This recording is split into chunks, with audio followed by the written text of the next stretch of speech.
Everybody. All right, let's do it. Let's get into it. Let's talk about it. Let's discuss it. Let's be one with the conversational piece. What's up, Orion Sword? Okay. Topic of the day. Development. Character development. Character aesthetic change development.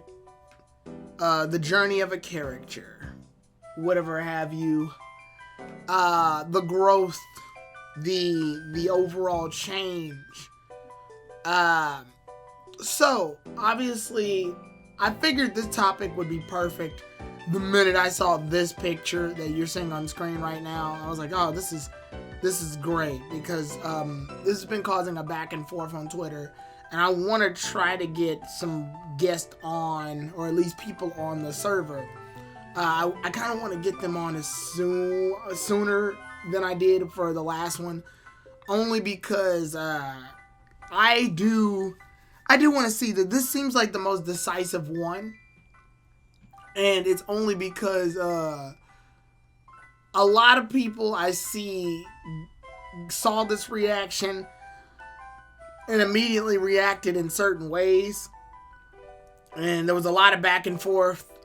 And let's just get into the meat and potatoes of it. Dawn obviously is returning again for like the third, fourth time. I don't know.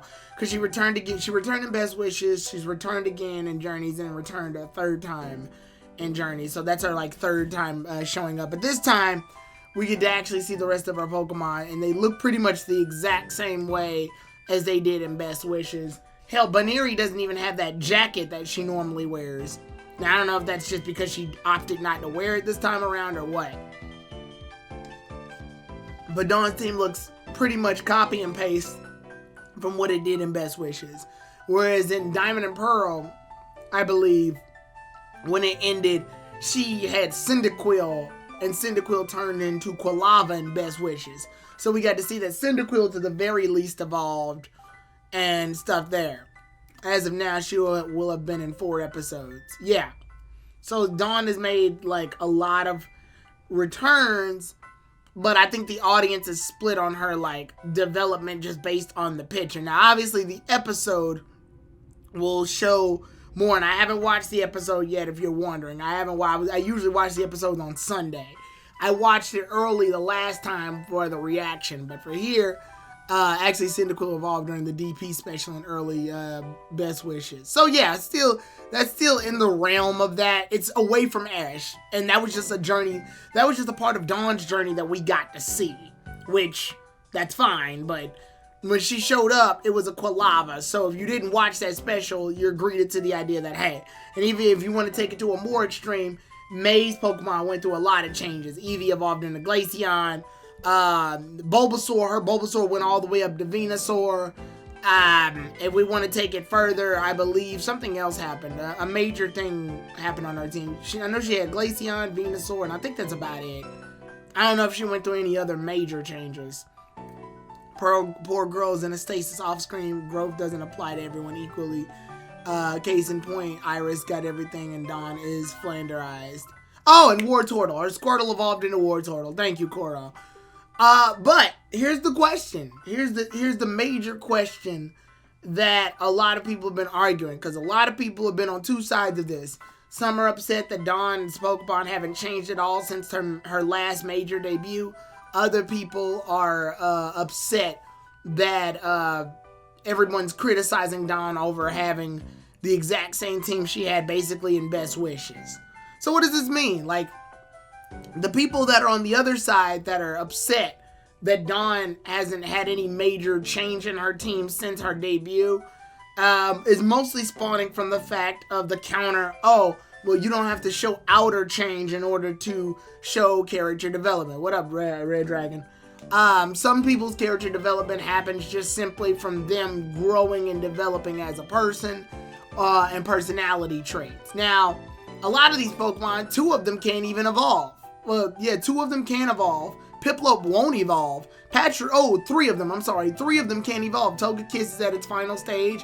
Mamoswine is at its final stage. And Pachirisu doesn't have an evolutionary line to go off of.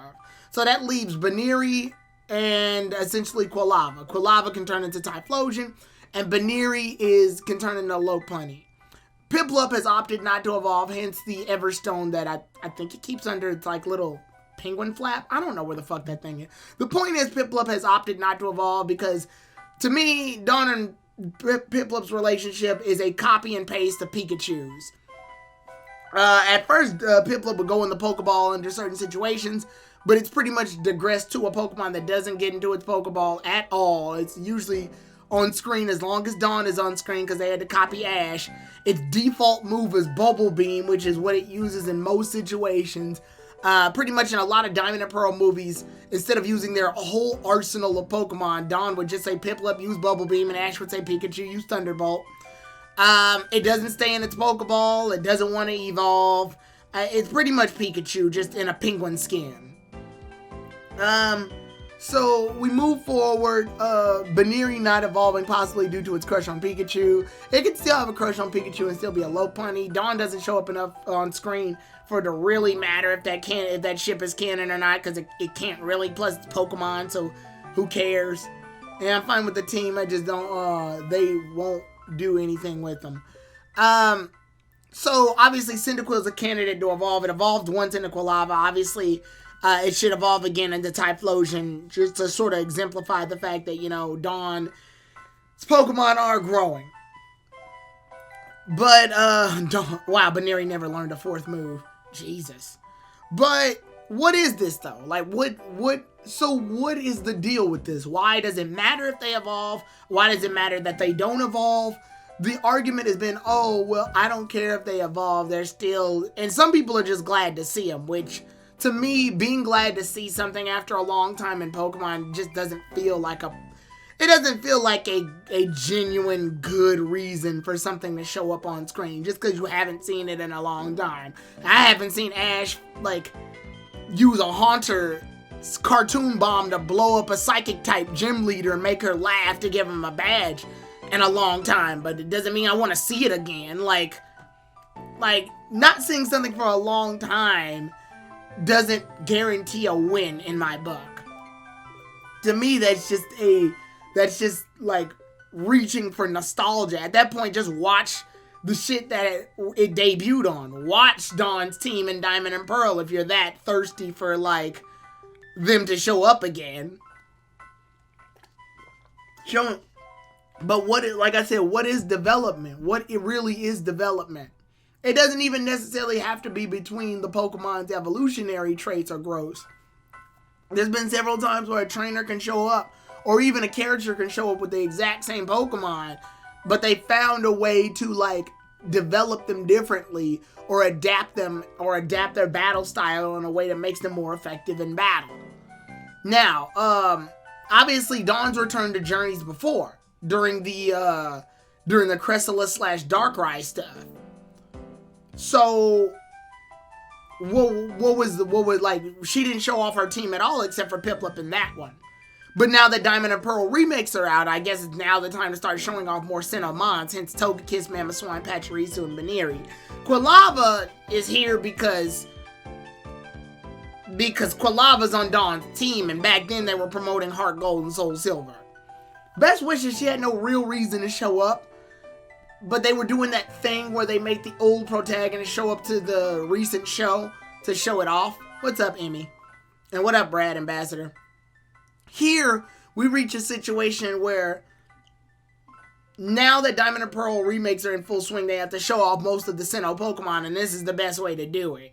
Obviously, Dawn's design doesn't change because that's the exact same way she looks in the Brilliant Diamond and Shining Pearl games. So she has to look like this.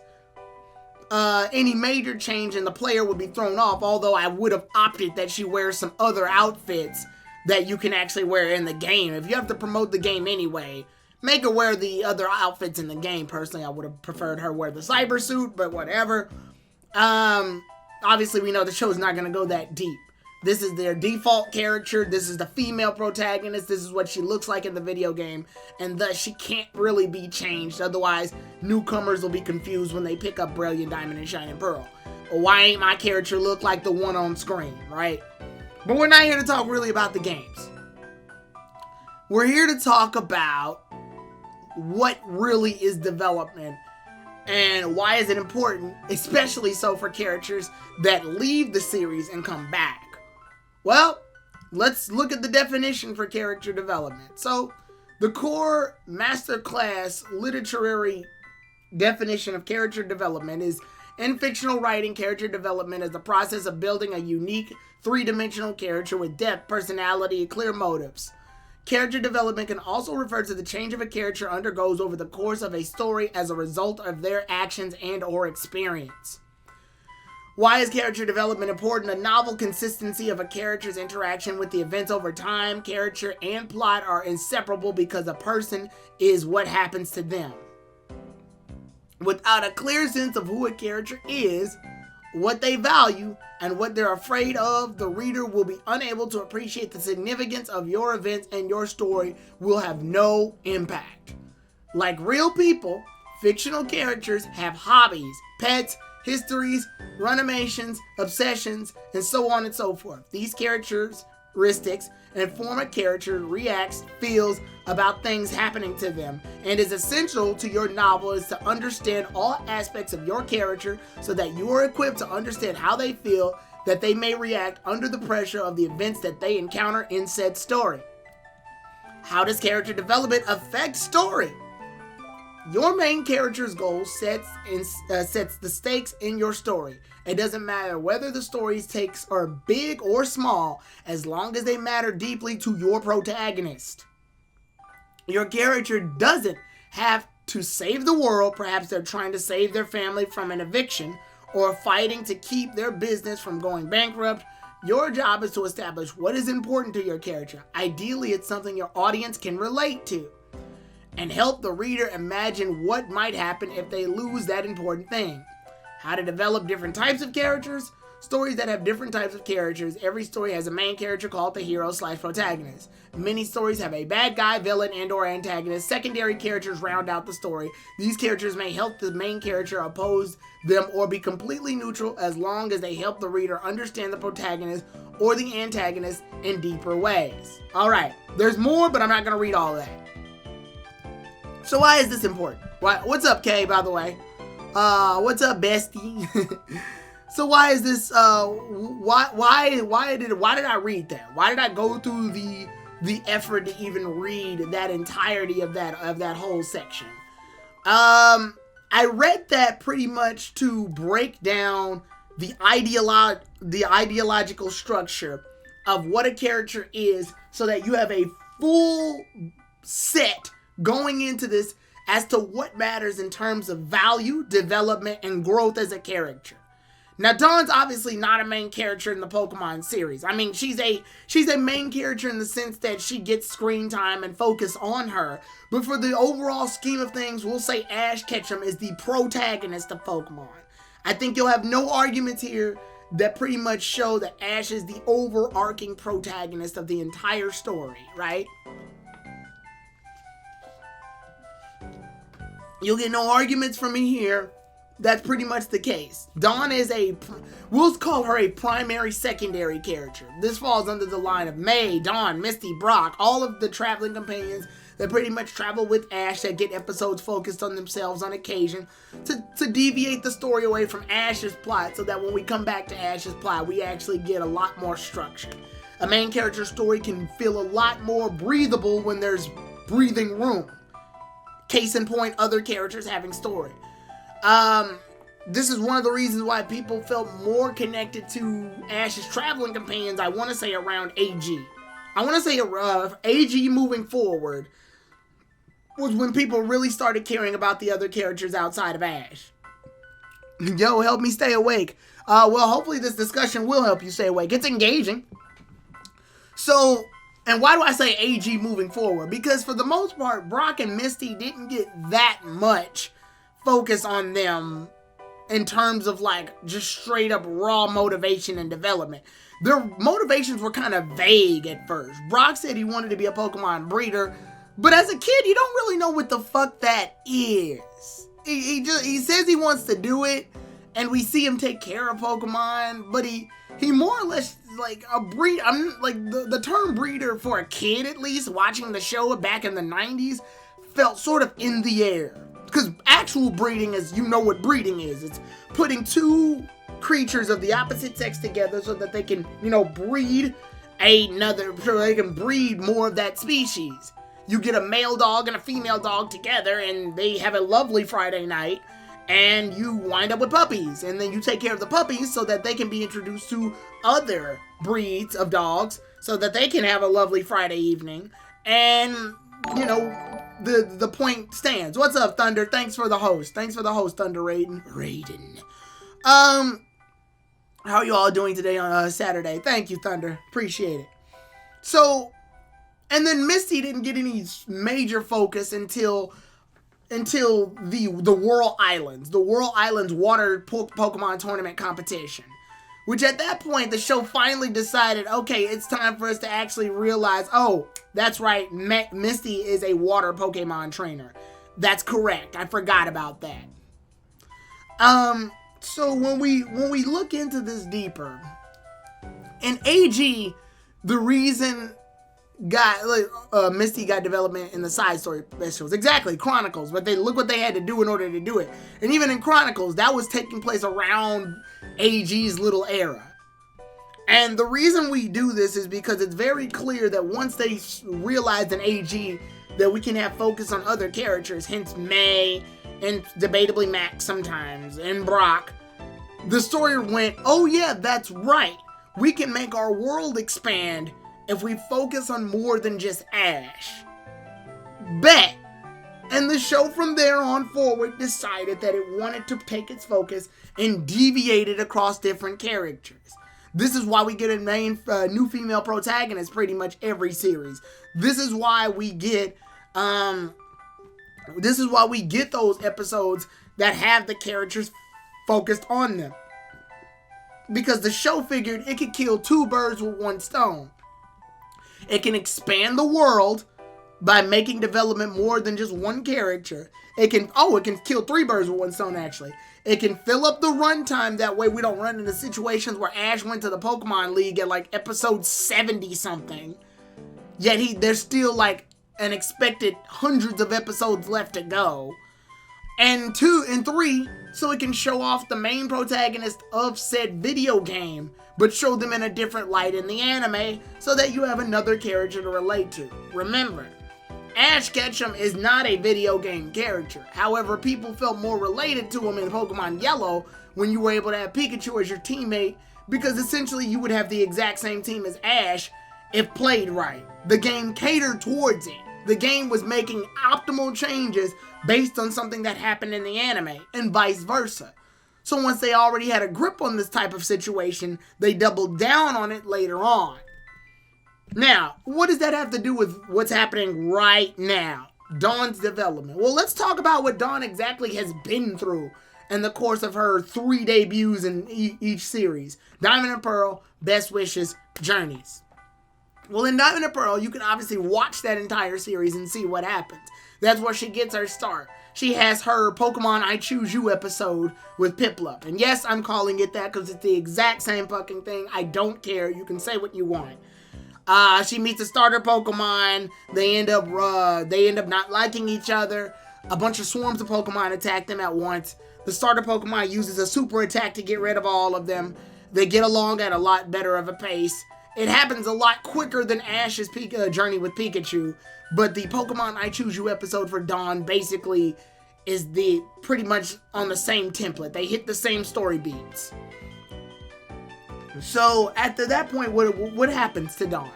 She catches Baneri as her first Pokemon. She builds her team up. She gets Pachirisu later. Then later on, she gets Cyndaquil. After that, she ends up with, she also gets Swinub that evolves into Piloswine, then Mamoswine. Then the Mamoswine disobeys her because Charizard did it with Ash. Oh, yeah, and then Mesprit is her Ho-Oh. Yeah, exactly. So the same story beats, the exact same story beats. Then the show realizes that Dawn doesn't have a team of 6, so they yeet her a Togekiss at last moment, but it's disobedient too.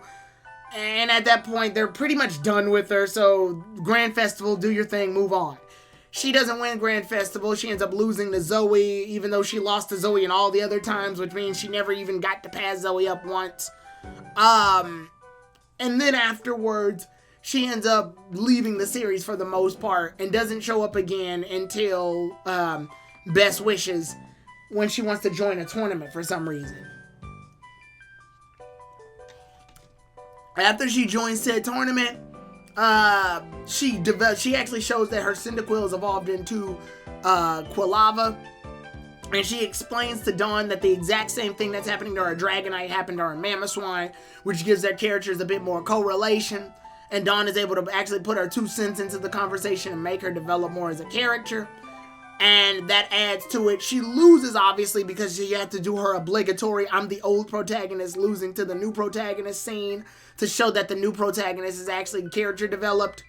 And then we move forward, and Dawn pretty much sticks with the group for a little bit longer, leaves, and is never really seen from again.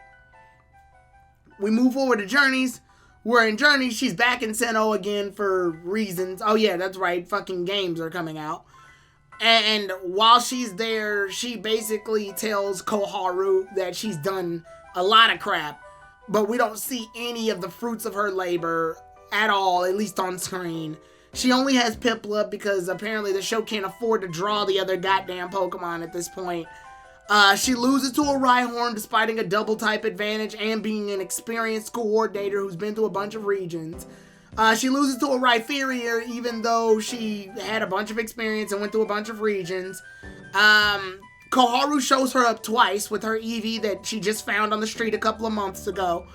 Yeah, that's pretty much the course of the entirety of Dawn's Pokemon journey as of right now. That everyone up to speed. Everyone pretty much like on league with what's going on. Yeah, you've got your other situations that happened in the episode that I didn't watch yet.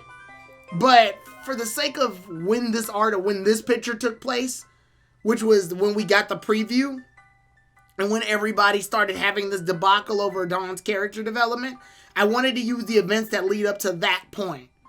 So, we're all caught up, right? We're all caught up on where Dawn is as a character. In her interaction with Koharu, unlike with Iris, Dawn's interaction with Koharu is basically to throw caution out the wind and not really worry about everything. Which is a direct opposite of what she had in Best Wishes, where she was actually a lot more cautious and she took major precautions and was able to think a little bit more level-headedly about the situations. She would still have the bad habit of calling Ash an idiot, but that's only because Iris was calling Ash an idiot at this point. So, later on, when we see her like this, KG and I and everybody else in the pod explained that this is a digression of Dawn's character development, not a progression. Because at this point, we're not even getting Dawn from her Best Wishes debut. We're getting Dawn from her earliest Diamond and Pearl debut. I'm talking like episode 1 of Diamond and Pearl debut, where she pretty much is saying, don't worry, don't worry, don't worry. But in that sense, she's throwing caution completely out the wind. She's not thinking. She's basically becoming someone who can be lax, but she's becoming too lax.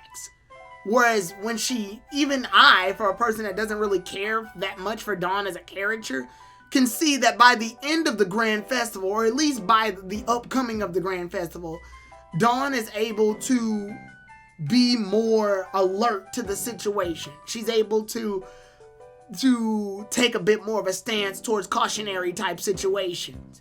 And thus, the Romanclature is born. She's able to take a stance towards this and look at things.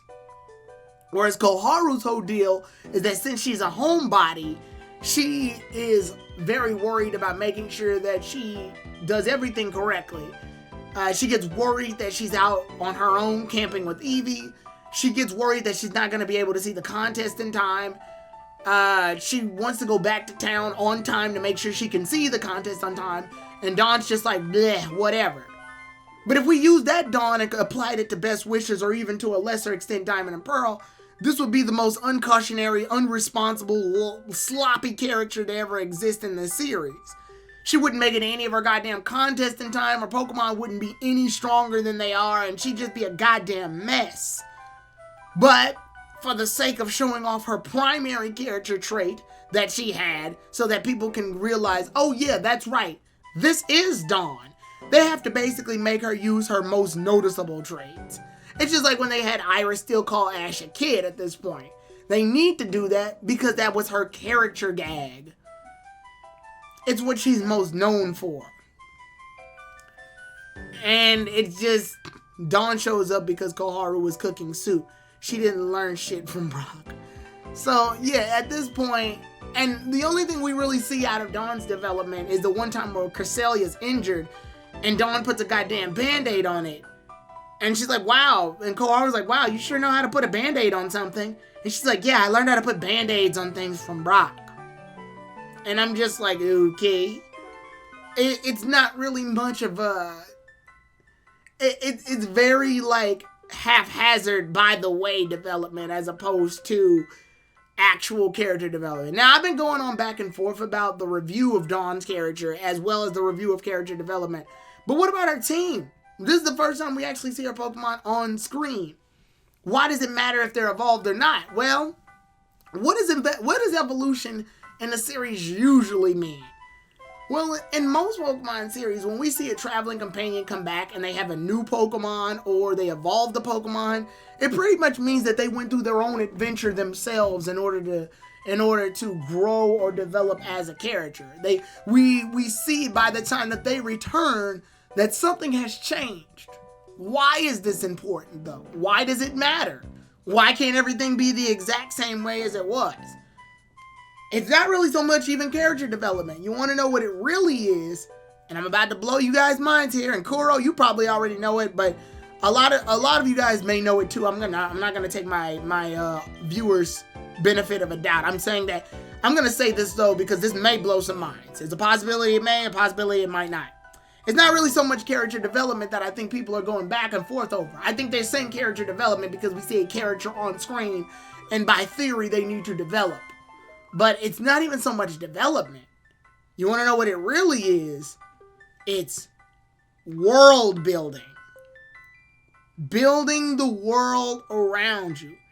Earlier in this conversation, I stated that Ash is the primary main character of this series.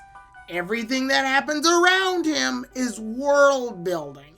Yes, secondary characters and secondary main characters and even antagonists can have character development. That is definitely a thing. Yes, Emmy, he is. Ash is the protagonist. He is the one that pretty much is consistent throughout the series. The whole series pretty much runs around him. If Ash decided he wanted to go to Indonesia tomorrow, guess where Pokemon's taking place? If Ash decided that he wants to go to space for the next series, then I guess we're having fucking Galaxy Pokemon Edition. I would say Go is more of a main character in this series. You would think that, but no. Go is a duotagonist, is what the series would like to call. The story starts off with Ash. It starts off with him. They even episode 0 of Journeys revolves around his Pichu, which later evolves into his Pikachu. So Ash is like, Ash is the primary focus. Go shares some focus, but the story primarily revolves around Ash. He is the one, and even if we were taking into account like the direction that the writers want the show to go in, Ash is the protagonist because the numbers aren't gonna lie. The focus is on him. So, yeah, and then Aqua Sakura says they share the role together. Which can debatably be true, but, you know, like I said, Ash pretty much is the main primary focus. The show can move forward with him. If we lose Go, it'll just be an unfortunate event that happens within the series, but if we lost Ash, show's over. But moving forward outside of that, secondary main characters can have character development. They can progress. They definitely can. But the overarching show, the world around it, needs... When you want to make an engaging story, what you do is that you have your bits and pieces constantly moving, even when the main focus is on something else. Have you ever gone to like a relative's house or a friend's house, and you've been there before several other times, but the next time you go, you notice like their couch is in a completely different spot of the room. They got a bigger TV, and there's a fucking swimming pool in the back. You don't remember any of these things the last time you came over, but you see these things this time around. These are events that took place that you yourself weren't a part of, but they took place, which makes you curious as to what happened. This is world building. This is seeing things in motion while you're not visibly able to see it. Now, we've talked about off-screen land a lot and how it can be used as a good and an evil. A lot of times it's used as an evil, but today we're going to talk about it used as a good way. There is a such thing as good off-screen time. This is off-screen time that's used effectively. Now, off-screen's bad moments are ones we've talked about several times, where it's something that we can clearly see going in a direction, but for some reason they chose to take the visual steps and omit them in the story and then place them back in as if we're supposed to just accept it. Case in point, most recent example, Go teaching his Inteleon liquidation. That's an event that we very much would have rather seen because we know that Go is a primary character alongside Ash in this story. And we know that the focus has been Sobble evolving into Inteleon. So naturally, we would want to see all of the things that Inteleon has gained while being an Inteleon. Omitting the liquidation move pretty much takes away the idea of the growth that Sobble's going through from Sobble to Inteleon, especially when they took an entire time to focus on the fact that Sobble learned the move U-turn, which it never fucking uses, by the way, after that episode. So Sobble learned. So if a series can take time for Sobble to learn U-turn for one whole episode, but not take time to show us liquidation for Inteleon, that's bad off-screen. Good off-screen is the stuff that we don't visually see, but when it comes back into play and comes to the forefront and shows change, then we can visually accept it because it allows us to realize that this world is a moving piece. Even when you omit the main focal point. Case in point, when May comes back and her Eevee is a Glaceon, she's got War Turtle now because Squirtle turned into War Turtle, and Bulbasaur's turned all the way up to Venusaur. It tells us, the audience, that May's done some shit that we don't know about, but we get the idea that she's progressing in the series. It helps us learn that something's going forward. While Ash is still on his journey, the world has been moving. The pieces have been active. The entire area that you're in is moving much to the realm outside of the focal point that you got. And thus, you're able to appreciate the world building. Now, does this mean that each character has to have a visual change to show that they've developed? Absolutely not. So I know people are going to think, oh, Tyrone's on our side. He's on the no evolution side. I'm not on any side. I want to make that perfectly clear. I really don't care if Dawn's Pokemon had evolved to max, if these fuckers de-evolved to their first forms, if she caught a whole new team altogether. Actually would have been pretty interesting to just see that she wound up with a whole new roster. But I don't care regardless. I pretty much don't care. I could care less. Because it's Journeys and I kind of expected shit like this to happen. But I'm saying that visually there doesn't need to be a physical change from the Pokemon to show that there's development happening with the character. Sometimes the character can just be more competent than they were when we last saw them.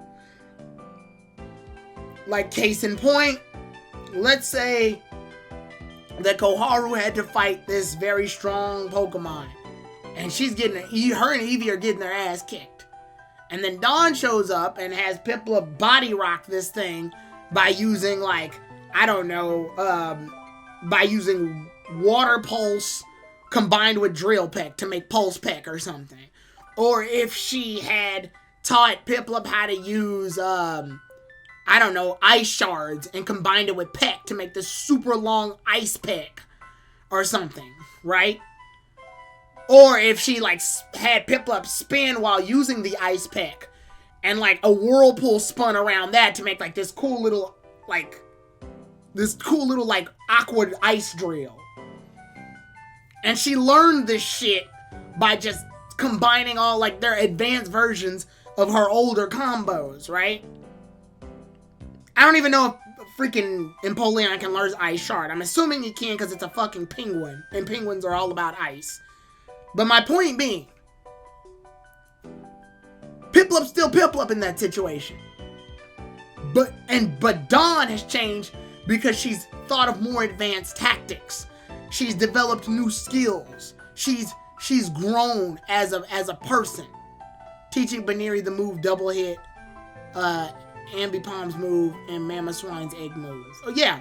Or having it use, I don't know, I think it knew Ancient Power already. But having it use, like, Ancient Power combined with, like, Blizzard or something. Or something to make, like, a move called Ice Age Meteor or something. Where he, like, stomps on the ground and all these old rocks come down, but they, like, get coated in ice. That'd be pretty cool. Like, that would be a really cool combination move. Or have Typhlosion use, have Quilava use Flame Wheel, but have Pachirisu, like right inside, running like a hamster on a wheel, so it's got, like, this cool little fire version of the ice hamster ball that Pachirisu did a while back. Or, I don't know, like, and those are just moves that I'm improvising. Because Dawn was all about improvisation as well as creating these, like, beautiful moves. Or let me, like, I'll say one of the points that I really like that I saw that just happened to have Dawn in it. And it involved Dawn and Zoe. This was back in Diamond and Pearl. I don't know if you guys remember this. Dawn had I think she had Ambipom or Apom still. I don't know which one. Point is, she had Apom use, like, a crap ton of moves. She had it use, like, Swift, I think.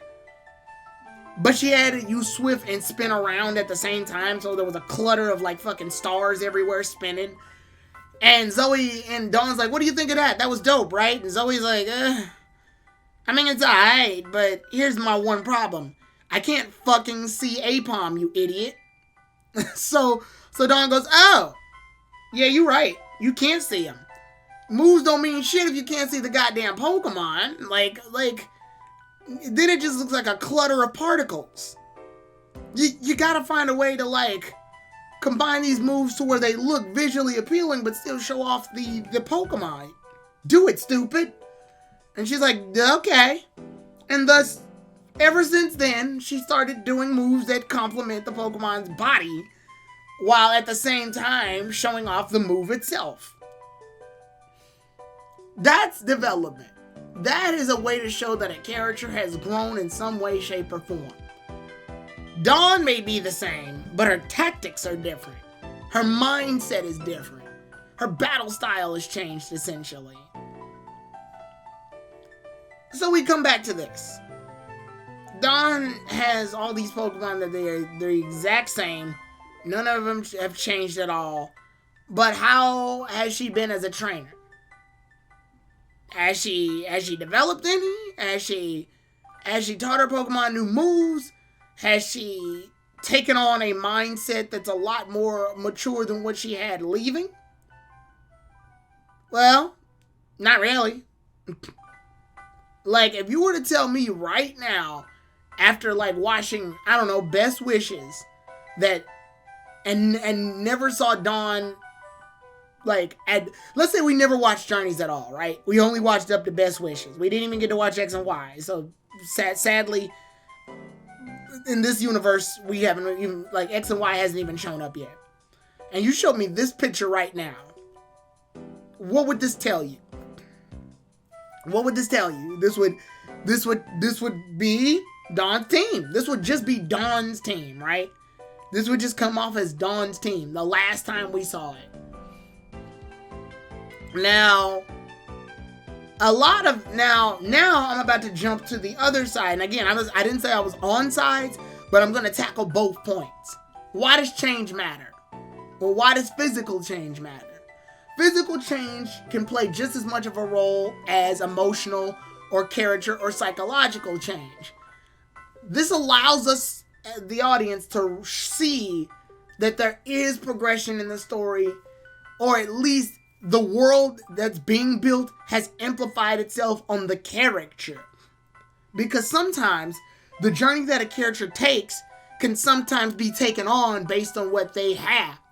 If I start off a story with a character that has clean clothes, nice, clean, comfy clothes, and by the end of the story, their clothes are tattered, they've got smudges all over their face, they've got like rips and tears and a little bit of scratches, you stop and think to yourself, holy shit, what happened between the start of this story and the end of this story? You can see it, right? You can see the visual change that has happened throughout that character's endeavors. Sometimes the change is subtle. For example, I know in Dragon Ball, Goku's gi. Everyone knows what Goku's outfit looks like. It's the orange and blue outfit that he's most noticeable for wearing. In the beginning of the series, Goku's gi has a symbol on it that represents the turtle hermit, Master Roshi. It shows that Goku's been training under Master Roshi's tutelage. He trained under the art of the turtle hermit, right?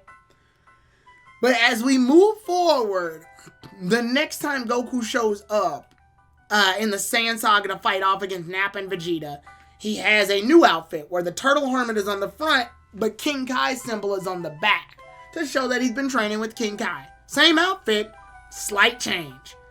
Next off, he goes to Planet Namek, and when he lands there, he has the Go symbol on, front and back this time. This is to show that he has become his own master, because he trained himself under 100 times normal gravity? Yeah, 100 times normal gravity. This tells the audience, as well as the character themselves, that this is what they've been doing through the course of the series. It's a subtle change, but it's a change. Same goes for everything that we see. Notice how and then we'll use an in Pokemon example. Serena obviously went through a big change, obviously. After she lost her first showcase, she cut her hair, she changed her outfit, and she used the tie, or the little ribbon that Ash gave her in the episodes prior as part of her outfit. This shows several things, even without actually having to tell. And again, we jump to our show not tell situation. This shows that, one, she's completely changed her mindset as a character. She's changed her outlook on things. Two, it shows that she holds Ash's items and personal gifts to high regard.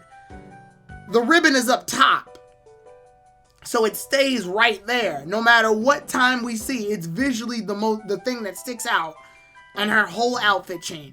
Her outfit, for the most part, still keeps the same color scheme as her older outfit, except they omitted black from it, I think, and they just replaced it with white. And then she's got the boots. But overall, her outfit's primarily keeps the same color scheme, which is pink and red. But she added the blue because that's part of Ash's attire. And the artist made sure that damn ribbon was blue. Why? Because Ash's primary color in the series has been blue. No matter what way you look at Ash, he usually wears blue. That's his primary color. His other colors are red and yellow, hence his hat and Pikachu. But blue, red, and yellow are primary colors, and the biggest primary color for Ash, or at least the one that people associate with Ash, is blue. Minus in Diamond and Pearl. He kept with that. It was a dark blue. It's a super dark blue to where it's almost black. It's like a really dark navy blue, but it's a blue. And then his jeans are still blue, so he's still carrying the blue with him. Plus, they watched their ground on this one. His hat, the Pokeball that's on top, they made sure that was blue as well. So yeah, it's like a navy blue. It's the naviest of blue you'll ever see in your life, but it's blue. You can see it in some lightings, but it is the naviest of blues. It's because it's supposed to look a lot like what Lucas might be rocking, almost, but primarily it's blue. And then, like I said, the Pokeball on top is blue. It was not overlapped with Dawn's blue. Yeah. So pretty much that was what they were going for in that one. And even if you omit the jacket, his jeans were still a very heavy blue. Like, they made sure his jeans were blue, and they made sure that the Pokeball on top of his head was blue. They had to do those things to keep the blue theme going. So, yeah, anyway, they made sure the ribbon was blue and did that. Now, why am I explaining all this? Why is this important? Visual change plays a very important role in character development too, because it can show, well, visual change. You see that if it looks different, then obviously they've been through something. Something has happened to them. Something is going on. Your visual clues are allowing you to pick things up. The story doesn't have to sit here and tell me that everything's going different. You can visually see it.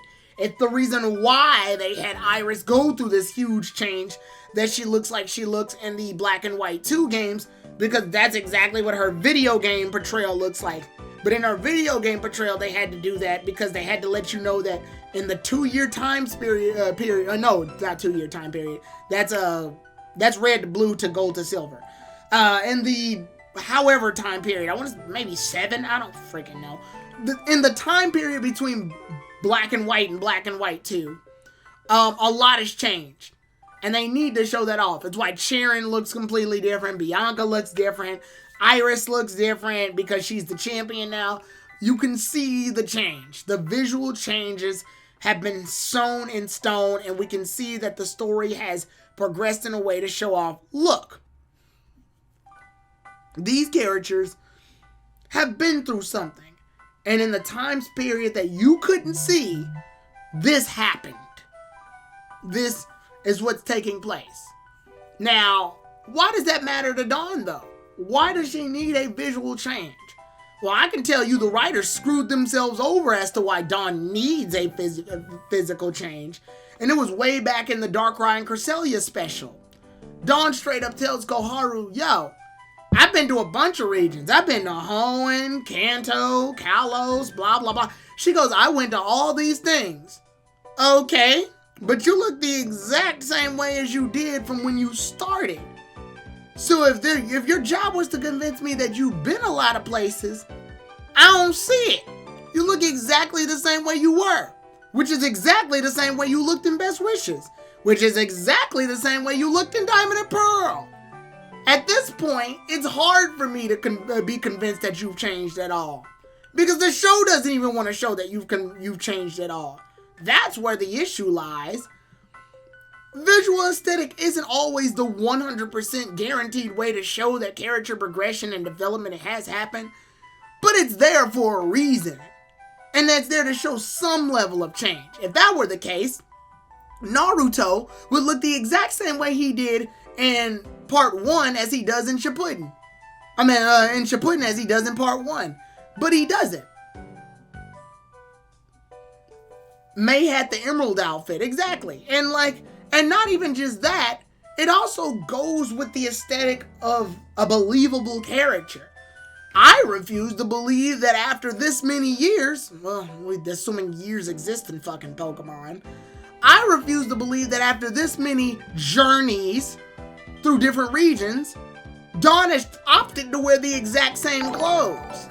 Thank you so much, Not Leo, for the follow. I appreciate it. Not Leo? Not Leo. That's not Leo, people. Not Leo. So whatever you do, if you call him Leo, I swear to God.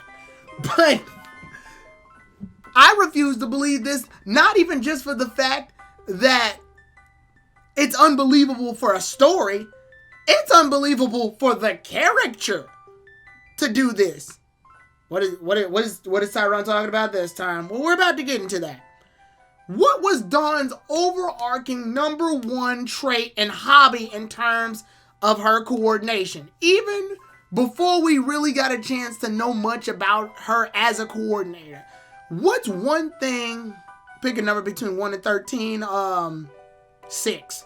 Anyway, what's the one thing that we as people, we as an audience member know about Dawn that she's really into? We have not gotten to the main point of this discussion. Not even just that, Ty. What is her, like, I want to see it in the chat. I want to see the audience type in what was her number one most favorite hobby / trait. And that'll go into the issue of why there's no visual change right now. Not Pokemon coordinating. I mean, that's the thing she did. That was her goal. Her hobby, the thing that she really liked, what she really cared about. Like, one thing she really liked. And Pokemon was pushing this shit for girls for a long time. Was the one thing she really liked. You can type it out. If I see it once, I'll catch it and I'll bullet point it.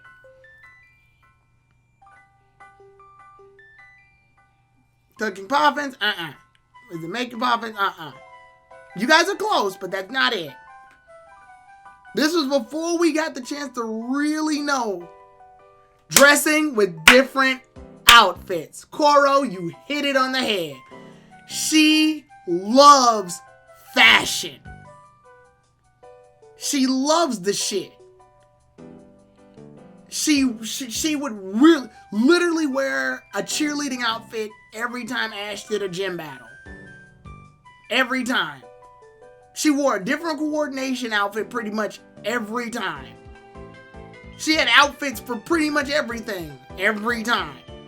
So excuse me if I'm in the level of disbelief that she wouldn't change after several regions of migrating.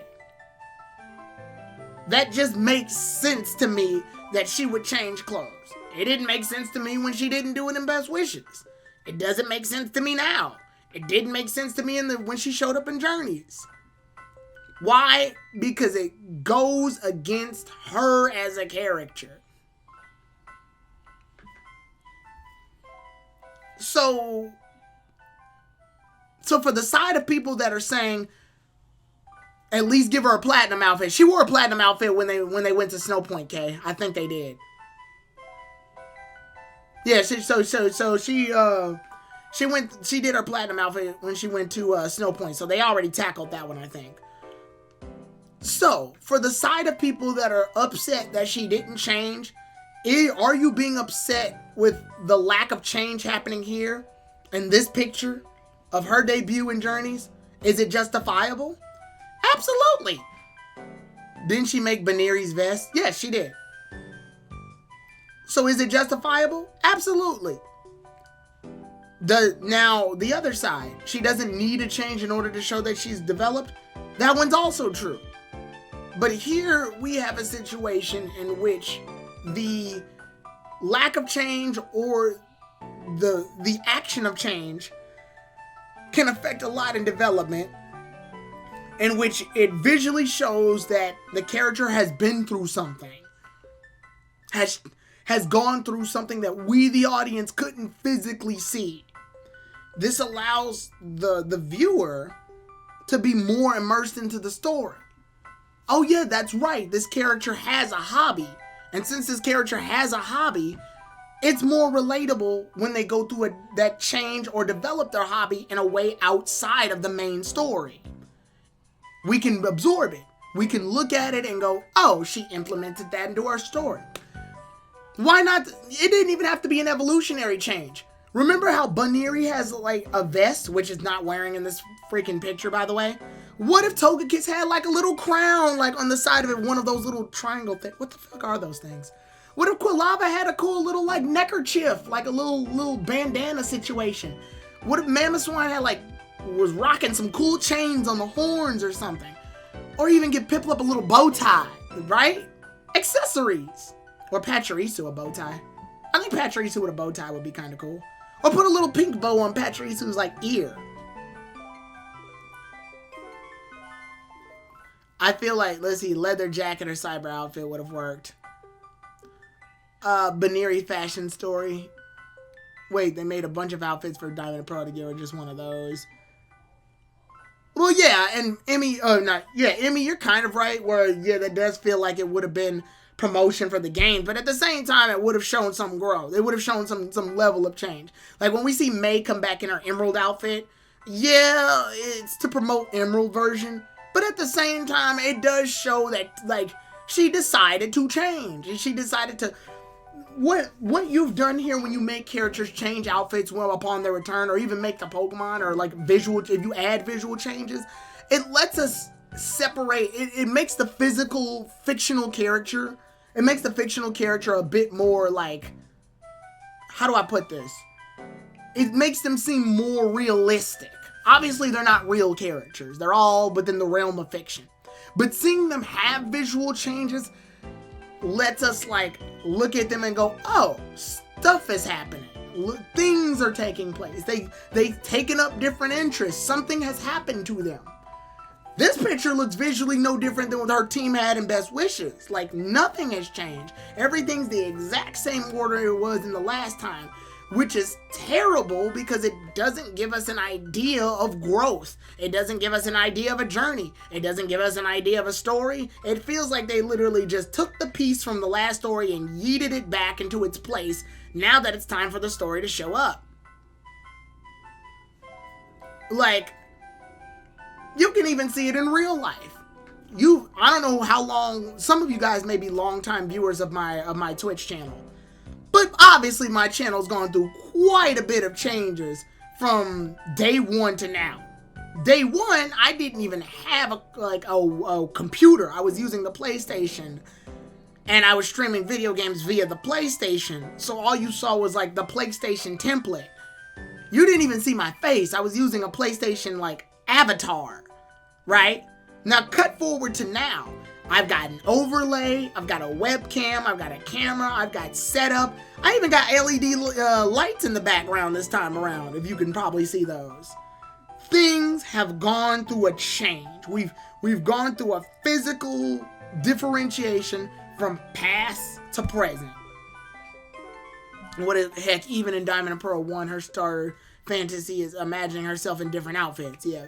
People still think Piplup's female, so that would help Emmy. I mean, I think a little nice bow tie on Piplup's front would be kind of cool.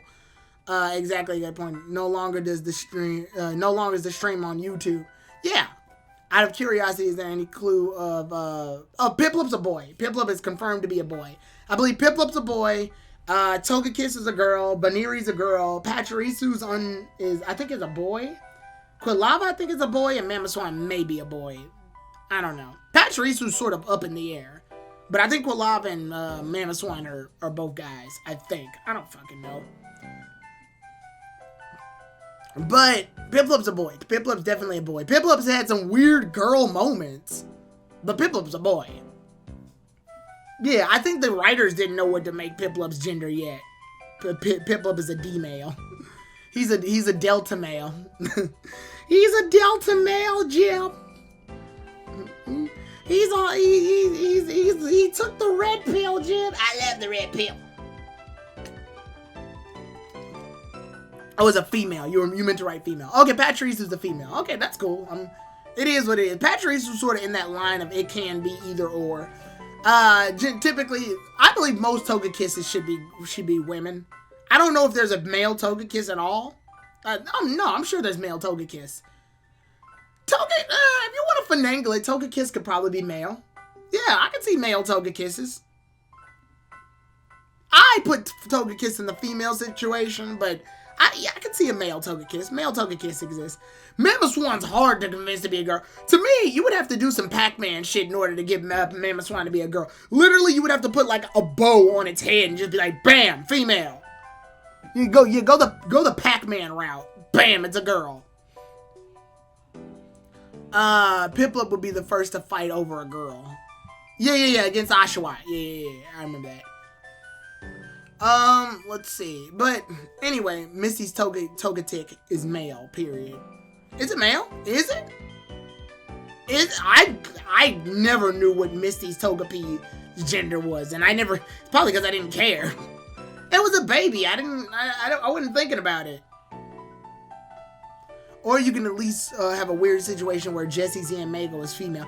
Oh yeah, that thing is female. I completely forgot. The Dustox was male though. I think Togekiss that I've had were male. Okay, cool. Mamoswine with smaller Tusker girls. Ah, that is they do have sexual dimorphism in with Mamoswine. But then again, the art style is so inconsistent. I don't know if Mamoswine's Tusker are shorter or larger. I'm just guessing with Togepi. So, yeah, but we're moving into it at this point. We're getting a little off topic. But the point is, I want to know really what you guys think in terms of like on-screen differentiation and why does it matter? Do you care that the Mons are evolved or not? And to do that, I actually want to start up something in the JPR server. So I'm going to hop on the JPR server in a few. And I want to hear some people from both sides. I want to hear some people who are for this change or who are against this change so we can have an actual open discussion and see how this goes. So I'm going to hop in the JPR server. And I think, Emmy, if you can help me with some of this, if you have the time, then we'll try to make this a little organized. That way it's not a chaotic mess. Let's see what we got. Would it be watch party or general? Would it be general?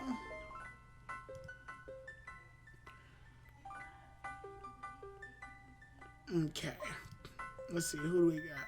I could hop in general, or let's chop it up. Actually, you know what? To make this more personal, well, not personal, but like to make this watch party, that's what it'd be. Okay, so we'll hop on watch party. Yeah, we'll hop on watch party and we'll see how that goes. Alright, I'm in there already. And I want people who are for and against this change. I want to see some people from both sides. I want to get a maximum of about 4 guests in there. So that'd be Emmy if she's participating, and like 3 others, or yeah, we'll get like some people in there who are for and against it. I want to see both sides. I want to see exactly how this goes, so that way we can have an actual healthy, constructive discussion about this. Why it's important, what does it mean to most people, how is it effective, right? Oh, it's actually in general. Sorry about that. So I'll go into general. There we go. Alright, we're in general. So if you haven't already, we'll take the first 4 people that hop into the JPR server. If those 4 people can hop into the JPR server, I argue for against change. If we can have those 4 people hop into the JPR server, then we'll actually have a discussion. So until then, we can go ahead and we'll wait it out. So give me 1 second. Oh wait, okay, we lost somebody. All right, so we got our setup. We lost one person, but I don't know where they went. I don't know either. I was confused. I was like, okay. Well, we got our peeps. We got Red Dragon, Ty, Emmy, and myself, obviously. I mean, I don't. We had one more person. They left out, but let me ask Red Dragon. What's your stance on this particular event that happened? Because I saw this on Twitter, by the way. I want to point this out. I didn't get to see the episode yet. I just saw this because of the preview on Twitter. What are you for or against this particular setup image of how you're being reintroduced to Dawn and her full team? Like, what's your stance? Well, since me as a Dawn fan, since me for a Dawn fan and a Dawn fan, I would say I don't really mind Dawn staying the same. I don't mind her staying the same at all. Because, let's say like this. New fans are getting introduced to Dawn.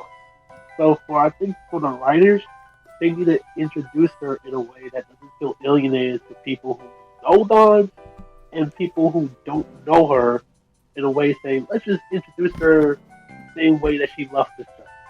Introduce her the way that she left. Like, keep her team the same. Don't involve any Pokemon at all. Like, just really keep her exactly the same, so that way people know, oh, this is Dawn. She's supposed to be the exact exact person like Ash. He's supposed to be like the female version of Ash. So technically, keeping her the same would be like how keeping Ash kind of like that. Mm-hmm. Well, let me ask this then. Okay, let's use this contest, Red Dragon. After Dawn had said in her first appearance in Journeys, I've been to Unova, I've been to Sinnoh, I've been to all these other regions, right? And then you see her again looking exactly the same. Do you feel like that separates her from the story and then puts her back in the same way?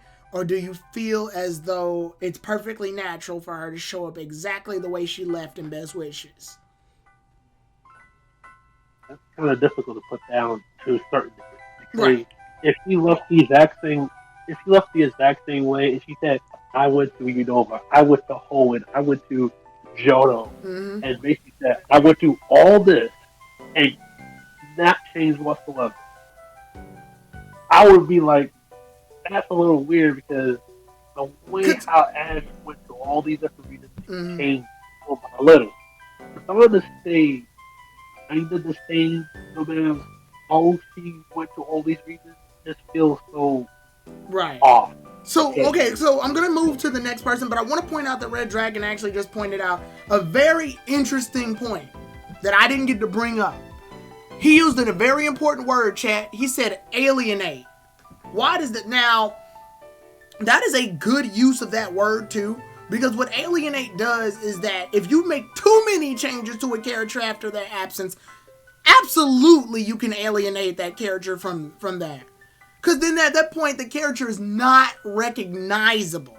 So Red Dragon just brought up a really good point of what happens if you add too many changes if a character has been absent for too long. It's one of the reasons why, and this was kind of funny, but like, it's an obscure example, but I'll use it. I remember in the start of the Great Saiyaman / Majin Buu arc or whatever, Dragon Ball, Krillin grew all his hair back. Now, Krillin's known for being bald, though. Like, that's his primary, like, he's bald. That's the bald guy in Dragon Ball. Even if you don't watch Dragon Ball, you know who the bald guy is. It's freaking Krillin. Unless it's Tien or any of the other bald characters. But Krillin is usually the first to mind, because everybody calls him Baldy. So, when Krillin had his hair back, Gohan talks to the audience. He breaks the fourth wall and goes, "Yo guys, this is Krillin. He let his hair grow because he stopped fighting." That's important because at this point, it's a comedic way to get you back involved with the character, but still notice that the character's gone through an obscene amount of change. So if you make too many changes, you can, in theory, alienate your character from the story. We don't know who this character is anymore because they've done so many changes. By the time they return, you don't even know if you're dealing with the same character anymore. You might as well just replace them with a different character. So that is a good point. It's a threaded line between too much change, subtle change, and progressive change, right? Now, with that being said, though, now that we know both that context and the context that I said earlier, Ty, what is your stance on this? I want to hear your stance on the change. Are you for or against it? I guess for me, going back to how you were talking about minor changes, I think for Dawn specifically, I would have expected her to change somewhat, but not too much that, again, like Red Dragon was stating, that it alienates this character from relating to BDSP, relating to what people have known her as. But that sense of familiarity that needs to kind of stick with her, because again, she's just like Ash in the sense of this parallel with her. And then again, you think about Ash, how much he's changed over the years. When you think about the artistic styles he's been in, in the way he's dressed, all these years, it's always changes. It's significant enough that it feels like he's on a new journey, but not too distant that it feels like he's not the same Ash anymore, except when something didn't happen. But that's a whole different beast in itself. So yeah, I mean, with her, like, I didn't expect her to change drastically. Like, she just be like, oh, whole team evolution, everything. Again, just be like something minor. Yeah. To me, yeah, like going back on what you said, Ty. Obviously, yeah, no drastic changes. Like we can't have like a mohawk or some shit, and like yeah, and like she looks like a punk rocker, and instead of saying no need to worry, she says worry all the time or some shit. I don't know, but like obviously, yeah, no extremely clowny changes, but there needs to be a point of us that still recognizes that the character is the character. Like, I'll give a weird example. Time skips in anime. We still, even without them saying their names, a lot of people know who's who in a time skip, right? Yeah. Yeah, like you know what Naruto looks like in a time skip. You know what Goku looks like in a goddamn time skip. You know what a lot of characters look like in time skips. Just purely because they still look the same, but they've added some stuff to clearly make them look a bit different. And for a Pokemon, a lot of people believe that Pokemon evolving is their version of a time skip. At least in most situations. Look at Brock's Onix, for example. It was an Onix. Remember? It was an Onix at first. Then it went to a Steelix and AG? It turned into a Steelix and AG. Brock gained it back and taught it Mega Evolution, so now we have a Mega Steelix. Like, this is no longer the Onix that was in the Kanto region in the OG series. This is now a Mega Evolved Steelix post Sun and Moon, right? Oh. Oh, and it looks like we got High Prob. I guess High Prob will take that spot. We got to make sure no other people come in, otherwise it'll be cluttered. But yeah, so it's very clear though that a lot of change has taken place visually between that Onix from the day it strangled the shit out of Pikachu to the day it killed a fucking Turtonator that one time. I know I just made Onix look very violent, which is weird because he's like the most passive Pokemon in the entire fucking group. But it's clear change has happened. And Pokemon sometimes promotes both levels of change. Outward change appearance and inner change. Pokemon that don't want to evolve, Bulbasaur, Pikachu, and so on and so forth, show inner change. They're the ones that have the character development or at least lock down their style of battle or assertiveness to show that they're a more seasoned Pokemon than they were when they started. Pikachu's no longer an asshole to Ash. He's actually very loyal to him, and he's very consistent in a lot of his battles in terms of win rate and stuff like that. Bulbasaur is like Ash's most reliable goddamn mind, whereas in the beginning he just sort of was on board. You can see like what has happened. Shit, Charmander's gone through both. So I believe development of the character also rests well with development of the Pokemon. For example, let's say in a weird situation if Dawn wasn't able to get Mamoswine's collective shit together, but we leave and we come back and Mamoswine listens to everything she says, what does that tell us? There's definitely been a journey there. She figured out how to get it together. Now, I'm going to move to Emmy because she was here and she was very patient. Emmy, what is your... Oh, no worries. What is your stance on this particular picture, this image, in this time frame? You don't have... Now, obviously, the episodes happened already, but we haven't... We're going under the mindset that episode doesn't exist yet. Okay, yeah, because I was going to say, I know you didn't watch the episode, so I didn't want to, elaborate too much on that as well. But there is some points there, too, that can help with this, I guess, so if you don't mind me saying that. Oh, you can say the bullet points.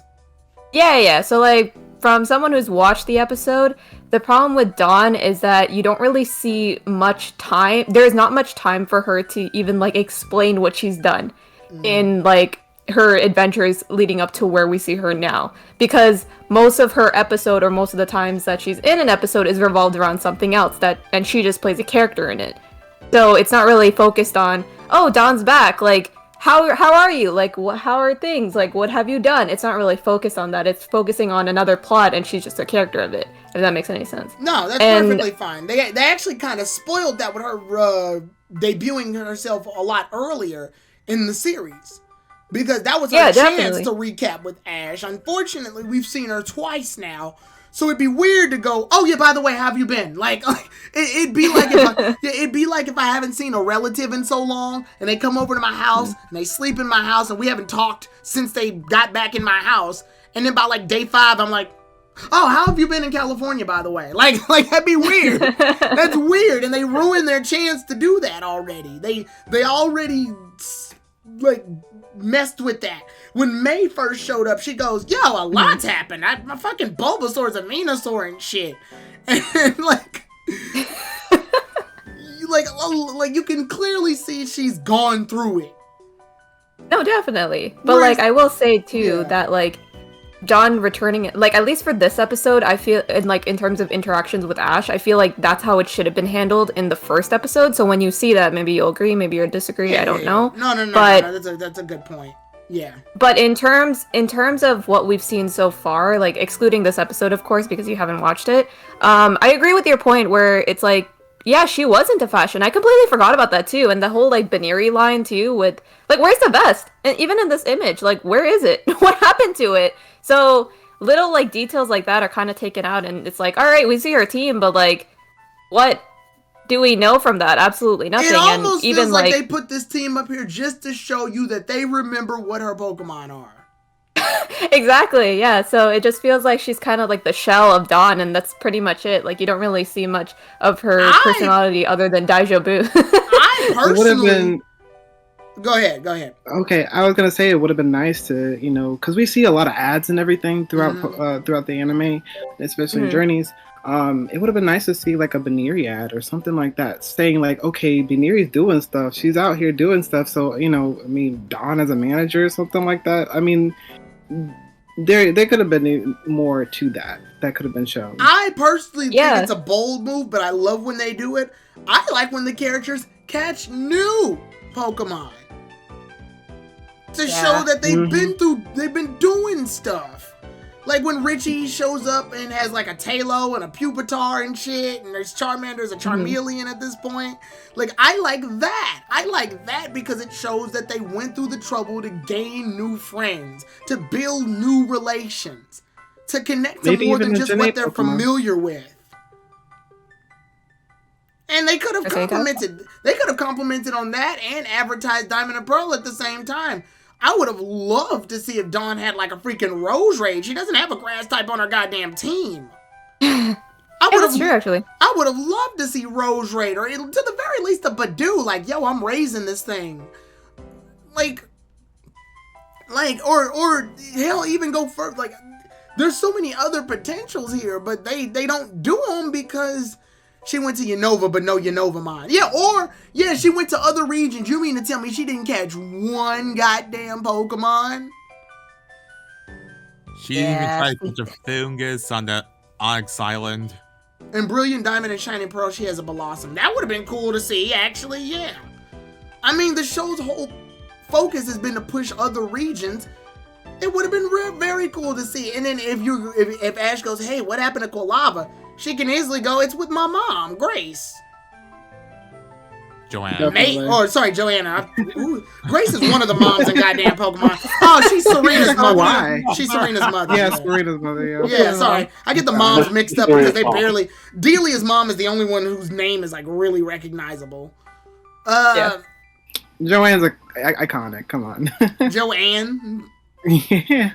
Anyway, the point is, literally if Ash asks what happened, because they did it with May. They did it with May in the middle of the goddamn AG series. What happened to Beautifly and Skitty? Oh, they're back at home. My mom's in love with Beautifly, and Skitty just sort of is chilling. Yeah, they could have done that, because I was going to bring up the argument of, like, oh, like, maybe it's because, like, she has, like, a full team, so it's kind of hard to get rid of them. But it's like, nah, you can leave them at home. Yeah, just revolve. That's the thing. Yeah, revolve team members. Like, literally every time old companions see Ash, he's rocking new mines. Mines he hasn't used. So high be it for her to have completely different ones. She can have a mix of old ones and new ones. Piplup, Pachirisu, and Baneri, because they're smaller and easier to draw. Replace Togekiss, Quilava, and Mamoswine with freaking Rose Raid and like a Hoenmon and maybe a Unovamon. Or maybe a Galarmon. Oh hell yeah. Like in Unova, she could have caught I'm thinking off the top of my head, Audino or some shit. I don't know.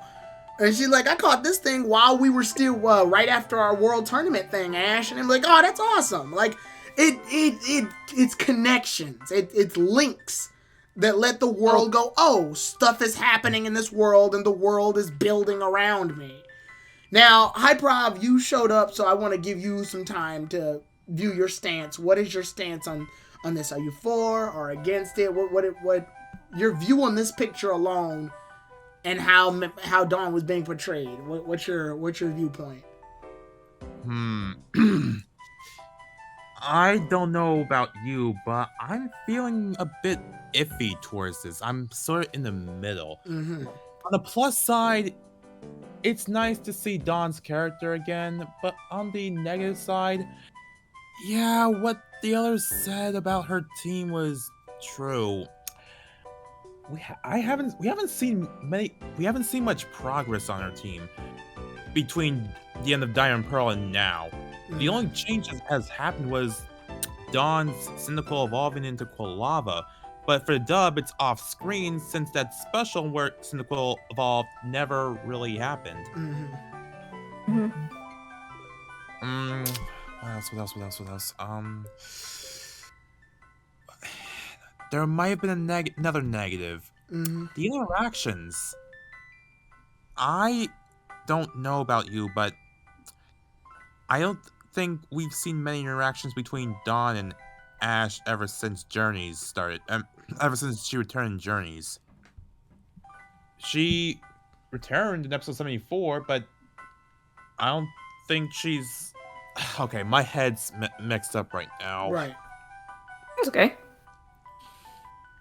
So what you're saying is the good thing. You're pretty much in the middle. The good side is that, I mean, she's showing back up. So it shows that she is active as a character. But the downside is that you're only getting basically what the show has given you up to the Diamond and Pearl Best Wishes special, which isn't much. Yes, really. I mean, and that's a fair statement. Like I said, change, whether it be physically or visual change, and actual development or action or emotional change, is obviously going to take its toll. It's obviously going to show the character's journey and the world building that's taking place around the main plot. The main plot revolves around Ash and Go in this situation, whereas everything outside of that is building the world to make it so that it's a more believable and more realistic world to engage in. If you had a series where Ash is the only character that does anything and everybody else stays the exact same, well, then the world feels superficial. It feels like Ash is the only one that's moving from point A to point B. You have Ash enter a journey and then see a character, not see the character for a while, and then see the character again in a few episodes, but their team has changed and gotten stronger. It shows you one thing. The character is on their own journey. It makes you a little interested in what they're doing, but not so interesting enough to where you want to stir away from what Ash is doing. Chronicles took this shit to a degree and made a whole series of what the fuck is happening when Ash isn't around. Yeah, go ahead.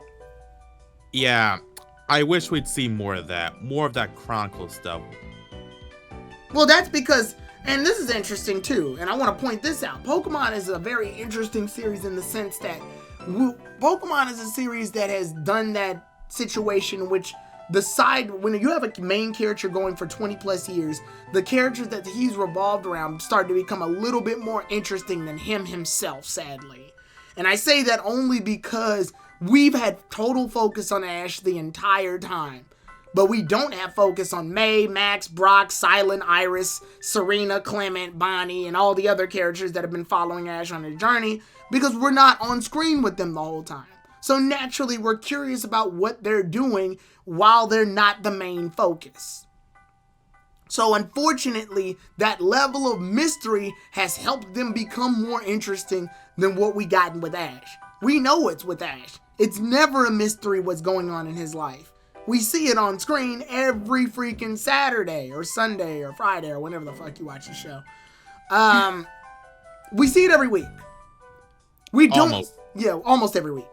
We don't see what happens to other characters. The closest we've ever gotten to a series that revolves around another character was Chronicles, and the closest we've gotten was Lon's Mega Evolution series, which was 4 episodes.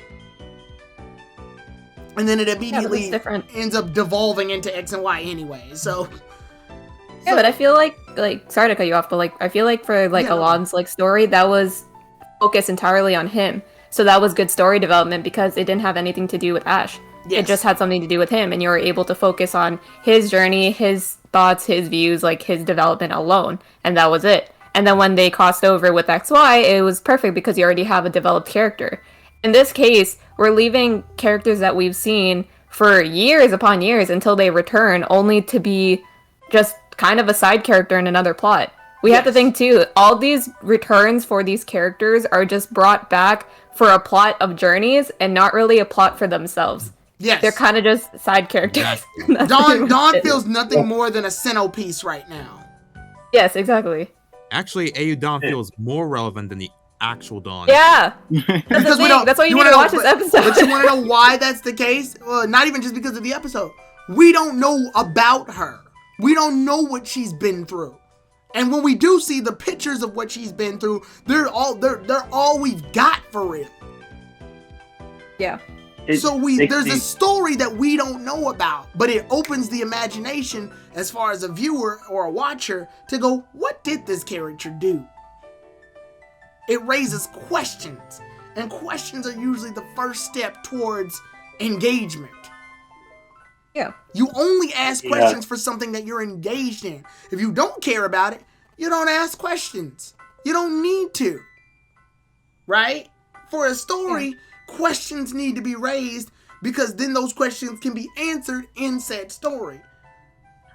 Nobody needs to ask about Ash's stuff because we see it, but when it comes to like a character that's been gone for a long time and come back, and then they make the bold statement in the story, I've been to this region, this region, this region, and this region.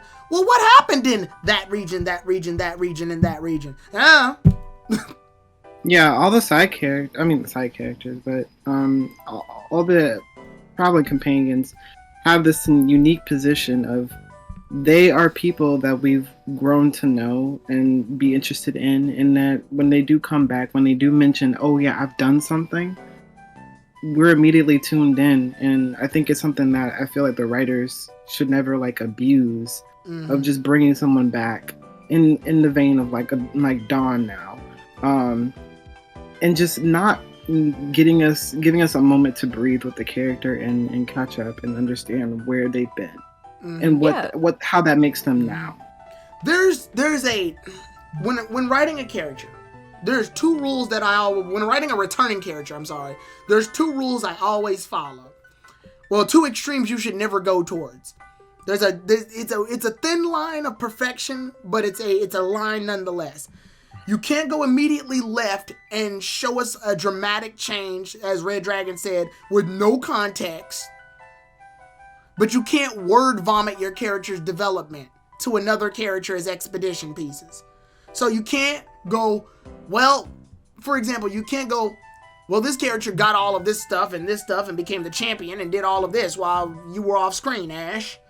But at the same time, you can't go, whoa, this character is missing an eyeball and has like a burn on their neck. What the fuck happened to them? We're not going to talk about it. Excuse the fuck out of me, you're not going to talk about it. I need to know now. You can't go far left and you can't give us nothing, but at the same time, you can't vomit everything. You got to give us a little, like, of both, right? You got to, like, I'll use my Richie example again from Chronicles. I believe there was a situation where I was like, we need a Pokemon in the air. Rose, I choose you. And then he uses Tailo. And then Tracy goes, oh, you caught a Tailo. He goes, yeah, I was in the Hoenn region for a while. And then Tracy goes, Ash has a Tailo. Neat. It lets us, like, you see what that one scene did? We get a little exposition, but we also see the Tailo on screen. We get a reference to Ash from the other series and how these 2 are similar, and a connection. Now the current character on screen has a relation with a character that we know of without even being introduced to them. They have a core component Pokemon that has the same, and it lets us know that Tracy's been keeping track of Ash's journey too. All of that was done in that one little moment. It wasn't vomited to us. We didn't have to imply it. We didn't have to imagine it. It's there. The pieces are there. Everything just sort of connected itself. And we as the audience were able to absorb it because it was woven in a way that walks that perfect line of show and tell. Whereas in one example, you just get show, and the other example, you just get tell. This is a nice balance between the two. And like I said, go ahead. Yeah. I was gonna say, like, basing off your point of what you just said, one thing they could have done that would have been really nice is, like, from the last time we saw Dawn in Journeys, right? We saw that little tease of, like, a performance that she did for Kaharu. They could have made that an entire episode with Kaharu trying out contests and then Dawn being there as well, because then that would have been what you're saying, like, show and tell, right? Yeah, and another example that a lot of people use is like the advice development. This is when a new character is introduced, but time has passed and they're no longer new, they're seasoned, and they give another new character advice on how to do something that they previously done. This allows us to realize that that character has been through something already. For example, when Ash tells May, you can't just throw a Pokeball at it, you gotta weaken it. He does this because he did it already. He's been through that part of the journey. He did that part. Now, sometimes best wishes will fuck us over and make us fucking go backwards, and then Ash doesn't know he has to injure Pokemon at first, but that's besides the point. My point being is that when you do this, you allow your character to show that they have progressed while at the same time not really adding much. You don't have to add much to Dawn to have her tell Koharu, yo, you gotta do this. They ruined that already by having Piplup get body rocked by Rhyhorn and Rhyperior while Eevee can hold its own against freaking Rhyhorn and Rhyperior. But Piplup can apparently, even though it has a quad weakness going for it. They shot themselves in the foot already. Koharu's already at this point at the same level as Dawn without actually having to do anything. So, win for Koharu, I guess? I don't fucking know. I don't know. Yeah. Dark Triforce has a question. You can ask the question, but I'm still gonna, who was about to speak? I was about to... Go ahead, Red. Okay, the way how I looked at Dawn and basically any returning characters is basically, if they said, oh, I won this, it probably would make it feel like they outshout, like say over exceeding Ash. So they can't have that. So unfortunately, if you say, "Oh, Dawn won the Grand Festival," you can't say that because unfortunately, before Alola happened, you can't really say. Travis can say, "Oh, I won this. By the way, I won this title and won this," because then it just makes you like, "Oh, they're doing better than Ash." Mm-hmm. So I feel like that's an unfortunate reality that they can't overtake him. They can't exceed him in a way. Kind of like saying you gotta stay where you're at, while Ash is the one who exceeds and be like he has to be like main character status. You know, he has to be at a higher level than his traveling companions. And unfortunately, that's a sad reality. Is that's what the writers want to keep them at, like just at that low, like below Ash. And unfortunately, they don't want them to progress. And that's the sad reality that we all have to go through. Is that we want them to progress, but they can't progress faster than Ash, unfortunately. Right. I mean, and it's not even a race of who can develop faster or whatever, because I remember there's a situation. Also, can someone answer Dark Triforce's question, because I can't remember it right now. How do you know at the daycare when the egg is ready? I want to say the old man, like, turns a different direction or some shit. I can't remember. Actually, there's a Pokédex app for that. Oh, there's an app for it now. Okay, got it. That makes sense. I guess because Diamond and Pearl, the original, didn't have a way to let you know. You just sort of had to guess. No, they did that too.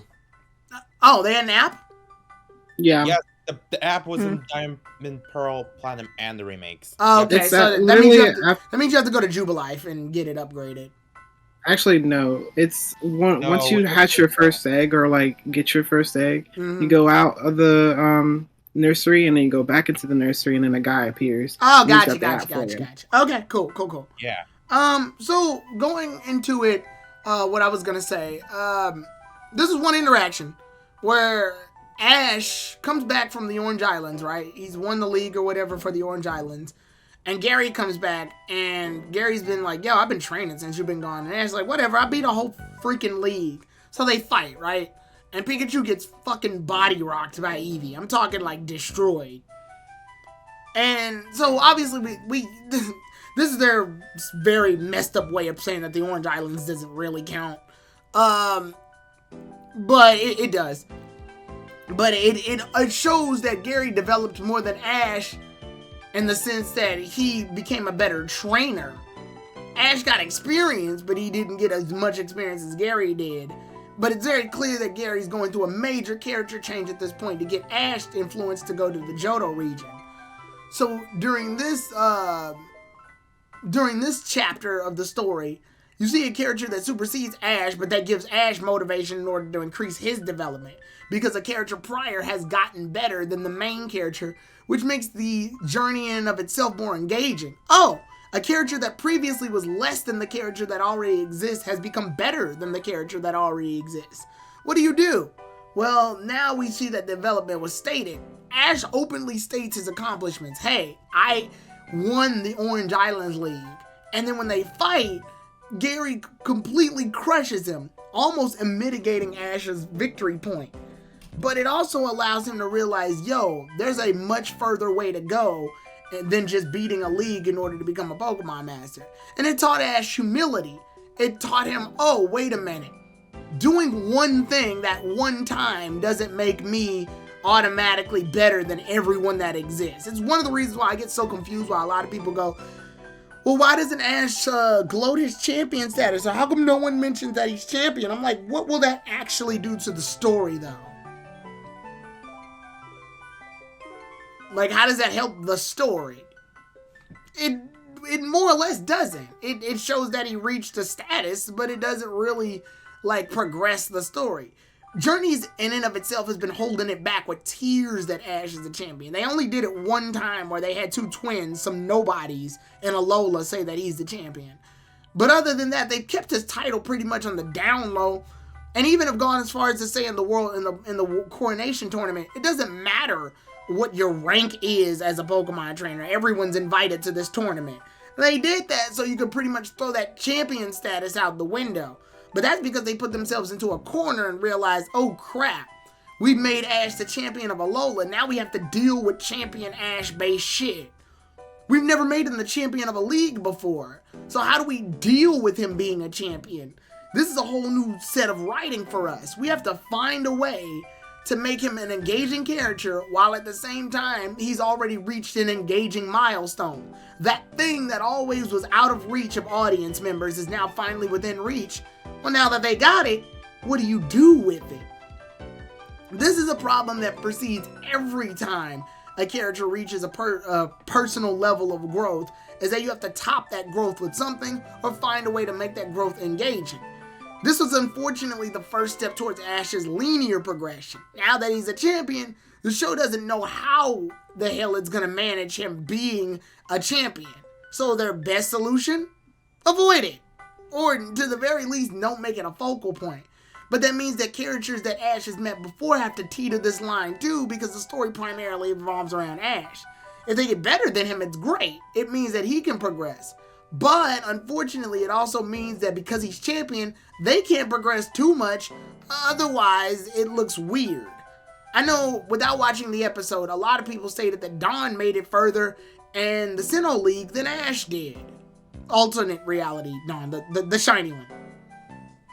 I don't know if that's true or not, but obviously that would raise questions. We don't know what happens in alternate reality. She probably wound up having to fight like some trainer that didn't use a fucking Darkrai or something. I don't know. I wasn't there. But I do know that if you're gonna make a story where she does progress in any way, shape, or form off screen, then we have to have some like level of believability, whether it be the alternate reality version or the real version. Just like showing character development here is supposed to give us the idea of a world that's being built and moving forward, But it can't do that if you've made your primary focus move in a very linear or vertical way. Isn't it like the... Go ahead. I'm sorry. I know you mentioned this a lot about what DBZ did, or not really necessarily DBZ, but just Dragon Ball just in general, how Goku has to kind of fight even bigger bads every time, and it feels like it's going in just one particular direction and not really expanding on Goku as a character. The show has essentially funneled itself, because back then when Ash wasn't the champion, the primary goal was what? How is he going to make it to that champion rank? It was always, how is he going to make it to the champion rank? It's actually one of the reasons why they didn't have him fight the Elite Four. It's one of the, like, he fights Elite Four, but it's usually outside of an official Pokemon League situation. Normally when he fights Elite Four, it's like a side story. But here, they've always formatted the leagues as a tournament so that you can have different participants. Different participants means different levels of battle style and different ranking skills. With an Elite Four, Ash would have to fight like 4 people. It wouldn't last that long, and then he would have to fight the champion. And Elite Four had the status Elite Four. So if you have Ash beat any of them, then you can say, oh, Ash is Elite Four strength level of trainer. That means he can't go back and lose to fucking Bugsy. Like, because it wouldn't make any goddamn sense. Or at least in the narrative of the story that's given. Now, Pokemon also has the benefit of having gym leaders revolve and change their Pokemon as well, too. Volkner may not be as strong as he was in Diamond, but Volkner may not be as strong as he is in Journeys, because in Diamond and Pearl, he was a gym leader, and he couldn't switch out his Pokemon. So you get to use an alternate version of Volkner that is actually stronger than he was, just simply because he's given the ability to utilize his tools a bit more. That's character progression. That's showing a character returning without having to show you, hey, look, he's returning. I mean, yeah, it's to promote Diamond and Pearl, because Volkner is the 8th gym leader in that goddamn gym. But here, you get to see him battle more effectively. He's using mons from different regions. He's got different tactics going. He even has a Rotom on his team now. Like, he's doing different stuff. But he's still the same character. Essentially, he's still the exact same character. 2 of his mons are the same mons. The Rotom's different, though. You could even say that this is kind of like his little character progression thing, because from the position where he was in DP, where he didn't even want to fight, now being a part of the biggest championship battle centric thing in the entire world, it's like this upward mobility that he's evolved on. Yeah. Ty, to answer your question of why there's not any Elite Four members in the PWC, that pretty much goes back to the linear story, because why Elite Four members are usually written off as Elite Four worthy. They've got champions in this thing already, so you already know they're in the Master 8, but they're in there for a reason, because they're seasoned trainers, which means if Ash fights any of these guys and wins, then he has to immediately go into that standard. He can't go backwards. Because if he does, nobody's going to care. No one's going to want to see Ash fight freaking Joey and his Rattata. Nobody gives a shit. So that's one of the things you run into. And to show it off with these characters, the side characters that are revolved around Ash, they get a whole level of freedom, because their journey wasn't really relegated to, oh, you have to be this. I mean, you can debate the coordinators like Dawn, May, and debatably Serena with her showcase. They have a foreseeable personified goal, that being, Contest Queen or Kalos Queen or whatever have you. Though they have people that shoot towards that. Soledad, freaking Zoe, Aria, they have, I call them goal poster characters. Characters, if you beat them, you've done something.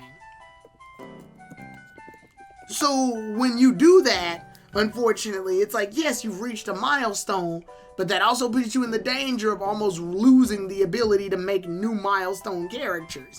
And that line gets thinner and thinner as your story progresses, because there's only so many milestones you beat. Like I said in my last, I want to say not the session before, but the session before that one. The Poke Roundtable session 3 or 2, whatever. Never make goal poster characters, never make a prominent level of goal poster characters and proceed to make a story after the goal poster characters have been defeated. AKA, Don't say this world is ruled by 4 Titans that are all powerful and then kill the Titans and then still have like 4 more seasons afterwards.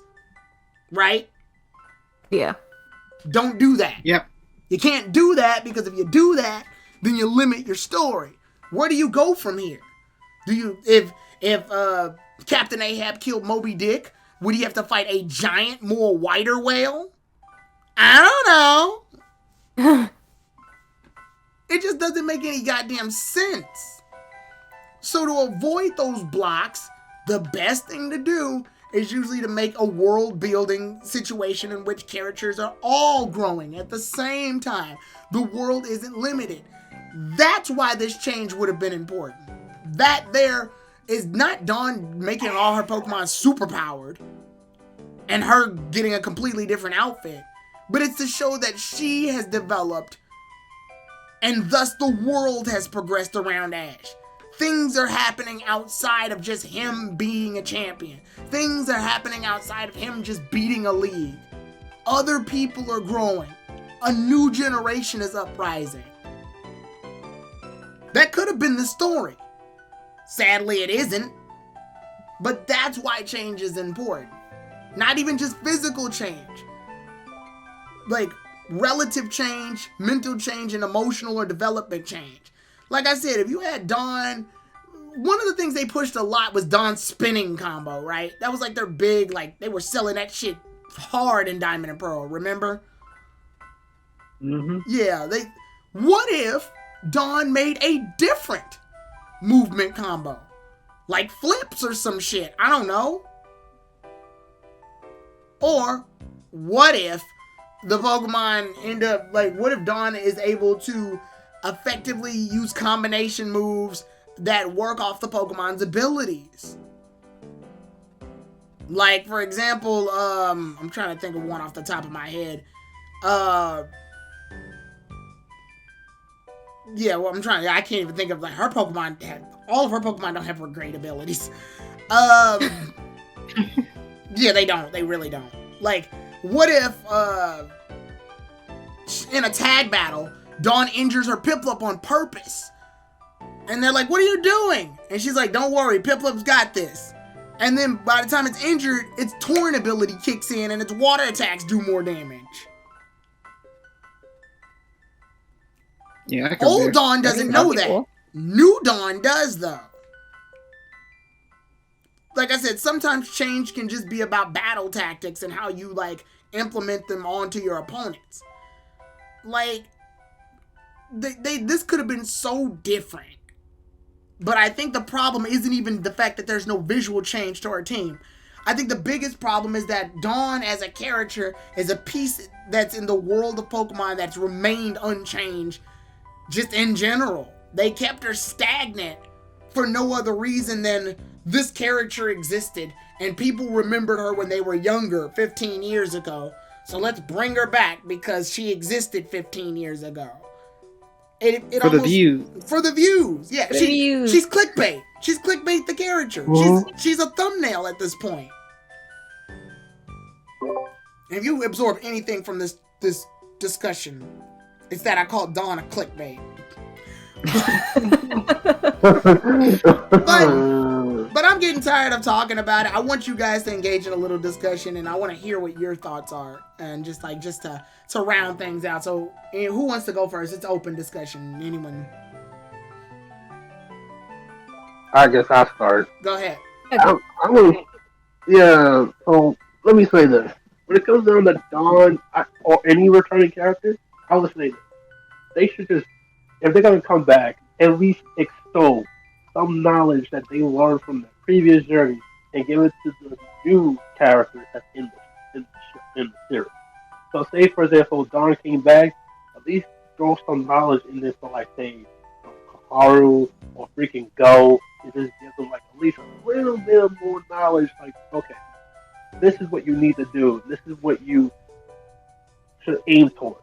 Like, focus on this. If they know something like a flaw in their training methods, at least if I want to return a character, at least see them do something like, hey, Kaharu doing contest. If she did contest and Dawn was there, and she saw, like, okay, you're making the same mistakes that I did. back then. You're making the same mistakes that I did. So I want to tell you this isn't the right way to handle this. So I'm going to give you some pointers, but I'm not going to tell you all the answers. You have to learn how to figure this out on your own, but I will give you some pointers. So basically, like, if I want a return character to come back, at least I want them to really bestow some knowledge on the new characters. But since they don't, ever since like Best Wishes, I don't think no character, returning character came, or I would say even AG for example, they bestow some knowledge on the new characters. I would say that Misty was like a kind of like with Max, like say, okay, I have siblings. I have siblings that basically that get on my nerves, but I think they actually did touch on that a little bit. I think Misty and Max actually had a lot of development because of that. Because they're younger siblings. Yeah, it makes sense. So if I would say Dawn came back to Best Wishes, and then she could have taught Iris about her, like she could have controlled Dragon Knight. She could have said, "Oh, maybe I could tell you about the time that I lost control of Maelstrom," in a way saying, "Yeah, maybe this is not the best way for you to handle it." I wish that when it comes to returning characters, they kind of should have just done that. Like say, what do they have in common with? What does new characters have in common with the old characters? And be like, maybe find some similarities, and be like, you know what? Focus on this similarity so that way they both can grow together. That way, that older character could be the mentor to the new character, and the new character can learn and grow from the old character. Something like that. Yeah. Mm-hmm. One thing I find interesting that they haven't complimented on, so Togekiss. Togekiss is no longer a normal / flying type anymore. It's a fairy type. I really wish Dawn would compliment on that. Maybe they gotta fight a dragon type and Dawn switches Mons out to Togekiss on purpose because it's immune. I mean, that would be actually pretty interesting. Or like back when Draco, or they could retcon in a positive way. Why Draco Meteor never worked on Togekiss, because Togekiss was immune to it apparently the whole time. Would have been interesting. And Ash could be like, oh, that's why Gibble's Draco Meteors never worked on the damn thing. I mean, it really didn't work because Togekiss just had more grace and was able to block them. But Serene Grace. Yeah. But Yeah. they can retcon that or something. Like, that's a positive retcon. You've got a whole situation now where you can utilize a new element that's been introduced since Gen 6, and you're not going to compliment on it. Togekiss can learn Moonblast at this point. Like take you at this point you can take the old and add it to the new. Or even like add on, maybe something that she's probably dealing with, some kind of challenge. So back with with Dawn and her issues of creating too many spectacles that you don't see the Pokemon. Add Dazzling Gleam, and Dazzling Gleam is too strong, and you're blinded so much you can't see the actual Pokemon. You can't see what's going on. Or even with Dawn and kind of complimenting the fact that she is someone who's so involved in fashion. When she talks to Koharu, or just any advice that she could give to Koharu, talk about how, her hobby complements her main goal, or that her main goal isn't the only thing in her life. Because Koharu's whole deal is that she's trying to find focus. She's trying to find that one thing that she can do. Like this is her goal for the future, and maybe Dawn can bestow upon her this idea that you don't have to be trapped in one particular thing to do for the rest of your life. You can do multiple things that complement each other, and then tie that back into Eevee about how think about how do you complement Eevee? How does Eevee complement you in your life and what you're doing now? Yeah, and moving back to Togekiss, I believe that would work too as well, where Koharu is saying Eevee doesn't know what it wants to be, and then Dawn could be like, I have Togekiss who does know the way it wants to be, and I had to adjust to it. Because that was the whole theming of Togekiss, was Togekiss doesn't want to fight the same way I want to fight. But she has her own style, and rather than fight her, I got to adjust to its style so that we can become more of a unit. But they're not doing any of that because that would require the series to get way too deep. into it. But this is how you progress a character without changing their Pokemon. She doesn't need to catch or evolve any new things. She just has to be a better character so that the Mons have a better understanding of where she's coming from. Again, it's hard to believe she's been through this many freaking regions and gone through this much of a journey without any aesthetic changes. And aesthetic changes hold very high regard. So it goes both ways. But here we at least get a situation in which we show this character has indeed grown in a way to make them more developed. So yeah, that's one thing you can always do in that situation. But did anyone have anything else? Oh, I just want to add this one thing. I'm just gonna add this one thing because basically, I would say Dawn. As much as I'm happy to see her, I feel like she was the wrong person to be like giving advice to Koharu. I feel like if the one character that should came back and know the struggles of Koharu, it probably should have been May who came back because they both have the same type of struggle. Well, her video game ain't coming out, so we got to use Dawn. Yeah, I'm just saying. Her video game ain't $65.08, so as far as they're concerned, she's refuge. Yeah, true. Wait, Hey, if that was true, I would have advocated for Serena, but you know. But yeah, did anybody else have anything? Emmy, High Prof, Ty? No, I mean, like, that's pretty much it. I mean, like, I would love to see more progression in Dawn's character. It's just a matter of the time they give her. I think that's what it comes down to. So, like, it would be really nice if they just gave her some, like, you know, like, just random, like, little slice of life episodes. Like, all of the episodes that she's in doesn't have to portray to someone else's story. Mm-hmm. It can just portray to her, you know? Mm-hmm. So, like, even those little specials, they could bring those back and we would probably get her development or just to even see where she's going or how her story progresses as a whole. But unless they do that, I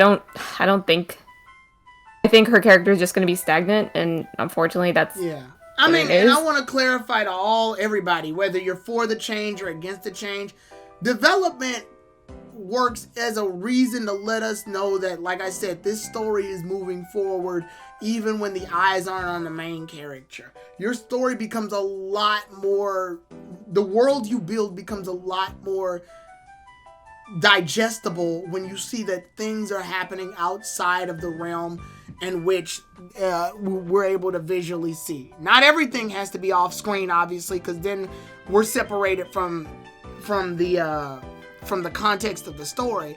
But to make things like this off screen where characters do return, if you're gonna push characters returning so badly, which I personally don't really care for characters returning unless it's relevant towards the overarching story, if you're gonna push it this hard, then you need to find a way to make it so where when these characters come back, they have helped grown in a way in which the story is moving forward. Everything is moving forward. Something has happened while they were away from Ash. Something has developed. They have become more of something, or whatever trait that they already were trying to perfect during their journey has doubled down since then. Like if I came back and we saw Clement and all of his inventions worked and he's a lot more brave and even a little bit more athletic, you would stop and go, wow, he's really grown from when we first saw him to like okay, for example, even in series, I think everybody in the chat here, whether you like X or Y or not, would you agree that Clement's debut from episode 1 of XY to when he shows up in the Greninja releasing episode to fight, what's his name? What's Zerosic? Yeah. Would you believe would you believe that's a natural progression of Clement's character? I can believe it. Yes. Yeah. Yeah.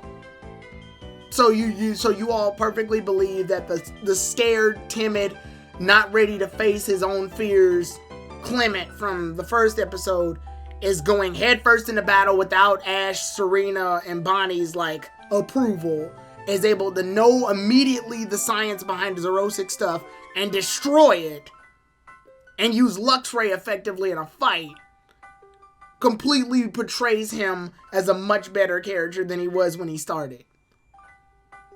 Mm-hmm. That is an example of growth in which a character lacked a trait and became better for the trait.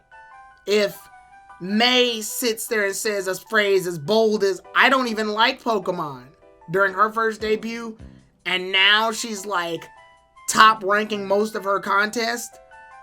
That is a level of character development. We've gone from someone who didn't even want to be involved in the story to someone who's fully embraced the story. I think we can all agree with that with no arguments that that's a natural form of character development, correct? Mm-hmm. Yep. Right. Now that we have a perfectly Definitely. good now that we have an in-contextual example of that, when I see a character that comes back, says nothing but her catchphrase the entire time, gets bodied by Mon she's beaten much times before, even though she has more of a strength against them, and they're not even like polarizing important characters, it's like one-off Rhydon and Rhyperior, and her team looks the exact same way and barely get any screen time outside of this picture, which, I don't know, did they get any more screen time outside of this picture? You can spoil that for the episode for me, I don't care. No. So this image is basically like the standpoint of this team. Yep. When you do all of that, and I'm upset because there's nothing to being developed, I think that's the reason why. Like, that in and of itself can make me not as engaged in a character. And this isn't even to tackle Dawn. This is just, if you treated any character like this, I would say that is not character development. That is not world building. I think everyone here can agree with that, right? Mm-hmm. Yeah, definitely. All right. So even though we have people who are for the change or against the change, we've all come to a unanimous agreement that not much has changed with the character. And thus, that means the world building suffers.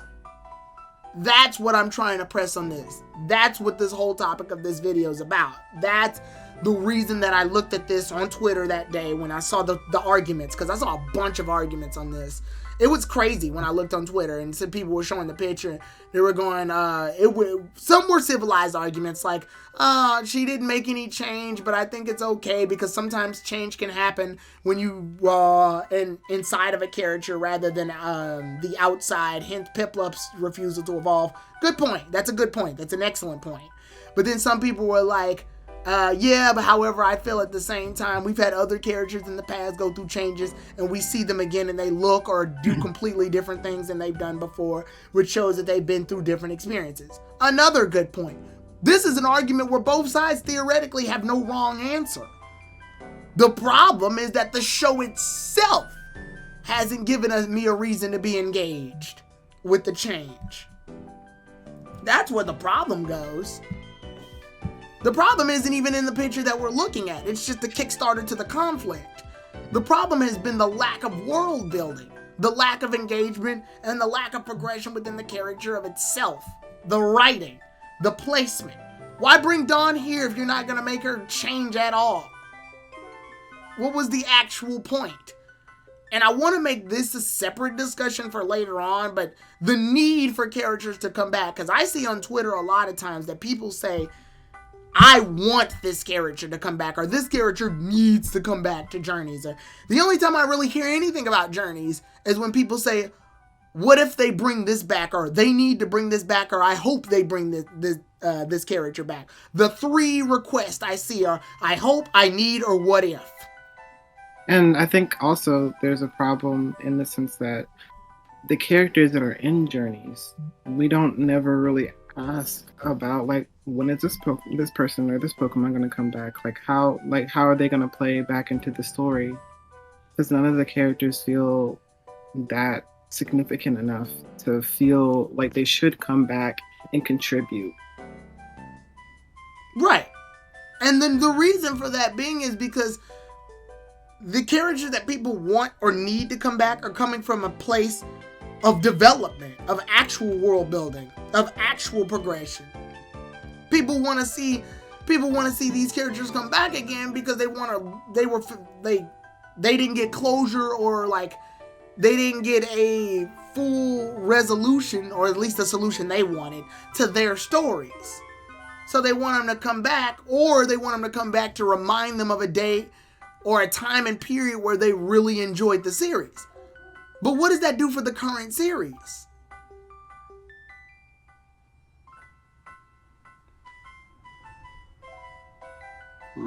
Nothing.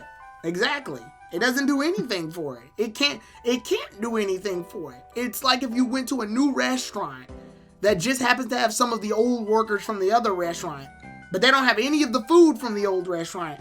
And every time you get served some food, you go, yeah, this food's great, but I wish they had that one dish that they had from the old restaurant. So at this point, it's just you complaining about what they don't have rather than what they do have. You don't enjoy the restaurant, you enjoy the idea of what the restaurant has. And that's exactly what we've reached. And it's one of the reasons why I think people got so triggered by this picture. They got triggered by it because they felt like there was no change being done to what was happening. And then on the other side of the spectrum, you are like, well, I don't want anything changed. I like everything the exact same way it was. It reminds me of the good old days in which this happened. The problem is that it's good for what you remember.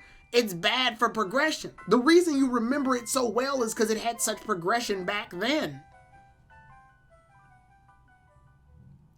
Am I wrong or am I right? No, you're right. Both sides. You're right. Yeah. Like I said, I always welcome the return of a character if that return means that it helps the story move forward in a way that makes me more engaged in the context in which it happens. Never been against it. Never been against that idea. And I've definitely never been against world building, because world building helps you engage in the world in and outside of the series. You start thinking of things. What is this character doing? What is this character going to be doing after this? I wonder what'll happen if this character reacts to this when this happens. Or, I can imagine that this character probably faced this conflict this way while Ash faced it another way. Like, this fully lets you stop and go and ask questions. And it's those type of questions that make you engage in a fictional standpoint. But it's hard to engage it when you vomit too much information at once, or not give any information at all, or do nothing. And in this situation, Journeys took the third route. They did nothing. From my understanding, Dawn only comes here because her Piplup got kidnapped. Yeah, that's pretty much it. Not gonna say anything else. Exactly. I mean, in Best Wishes, yeah, she came back because of a tournament that she apparently was interested in. But it did, and as sloppy as that is of an explanation, it does at least tell us, okay, so she's engaging herself in a current plot point that's happening soon. It's a plot that's happening to our characters right now, but she's engaging into it, so she's part of the plot that's upcoming. Maybe. Off the BS. Yeah, May's reason was more solid. I need to be a top coordinator, and I need one of those ribbons that just happens to be where you guys are right now. And Misty's, it's playing playing it with it. But hey, they happen to head near an area that happens to have Togepi in it. Guess who happens to have a Togepi at this time? It's not as hard of a premise, but at least it makes sense. This is, yo, quick, Ash, my remake games are coming out. My Piplup got stolen. Get over here for your screen time. We'll be right over. And don't forget to bring your Infernape. Which he didn't. Mm-hmm. Oh, he didn't? Oh, well, I saw it in one of the goddamn screenshots of Dog and Palkia fighting, so I thought he brought it. Or actually may not. Who knows? I don't know. Maybe that's the second episode? I'm not sure. Yeah, but then at that point, I was like, when did you put Infernape on your team? Shut up, our games are coming out. Like, shut up, our remakes are coming out. Infernape, go! But that's the point. That's what I'm trying to say, though, is like, and don't get me wrong, video game, this is an anime that runs off of the video game, too, and this isn't the only anime to do that. Or run off a video game, or a card game, or a toy, or some shit, some merch.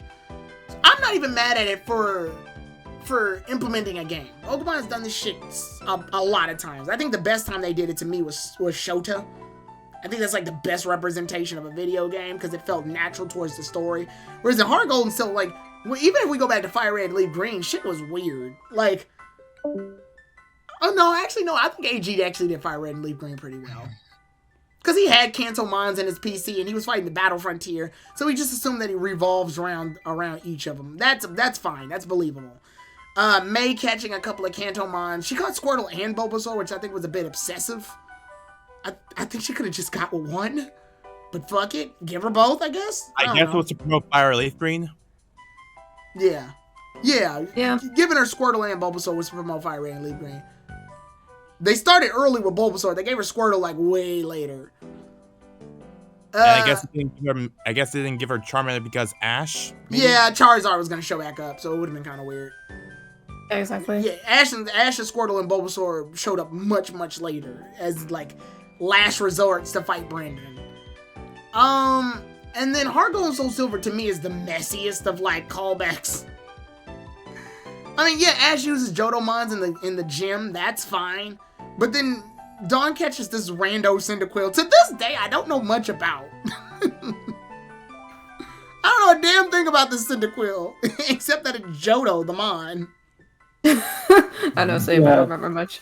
Like, what's its trait? Like, I know Ash's Cyndaquil was like a dipstick, but that was cute.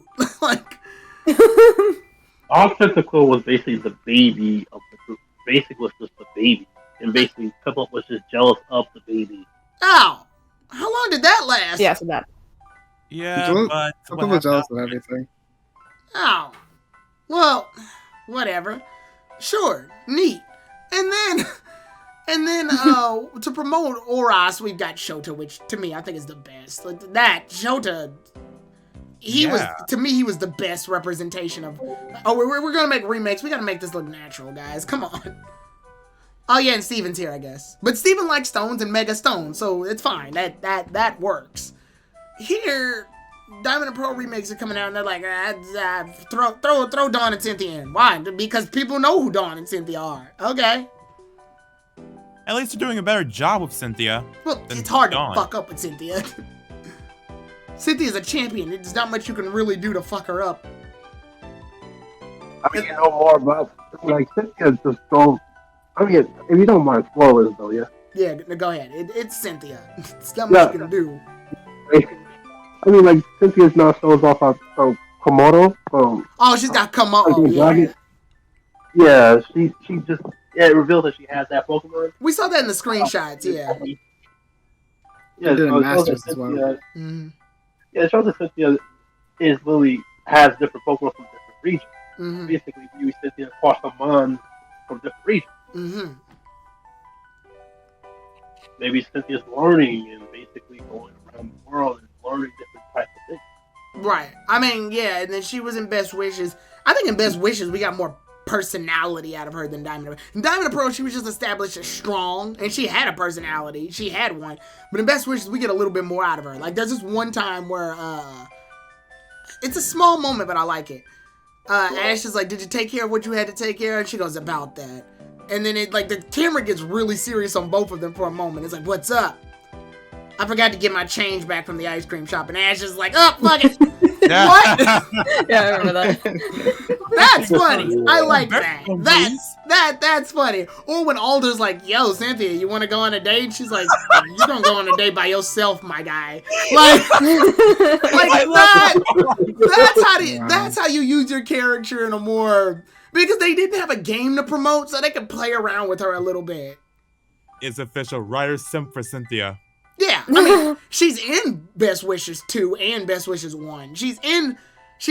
Black, White 1 and Black, White 2. She's in Black, White 1 and Black, White 2, but she's not a focus. So I think at this point the pressure's off, so they just sort of play with her.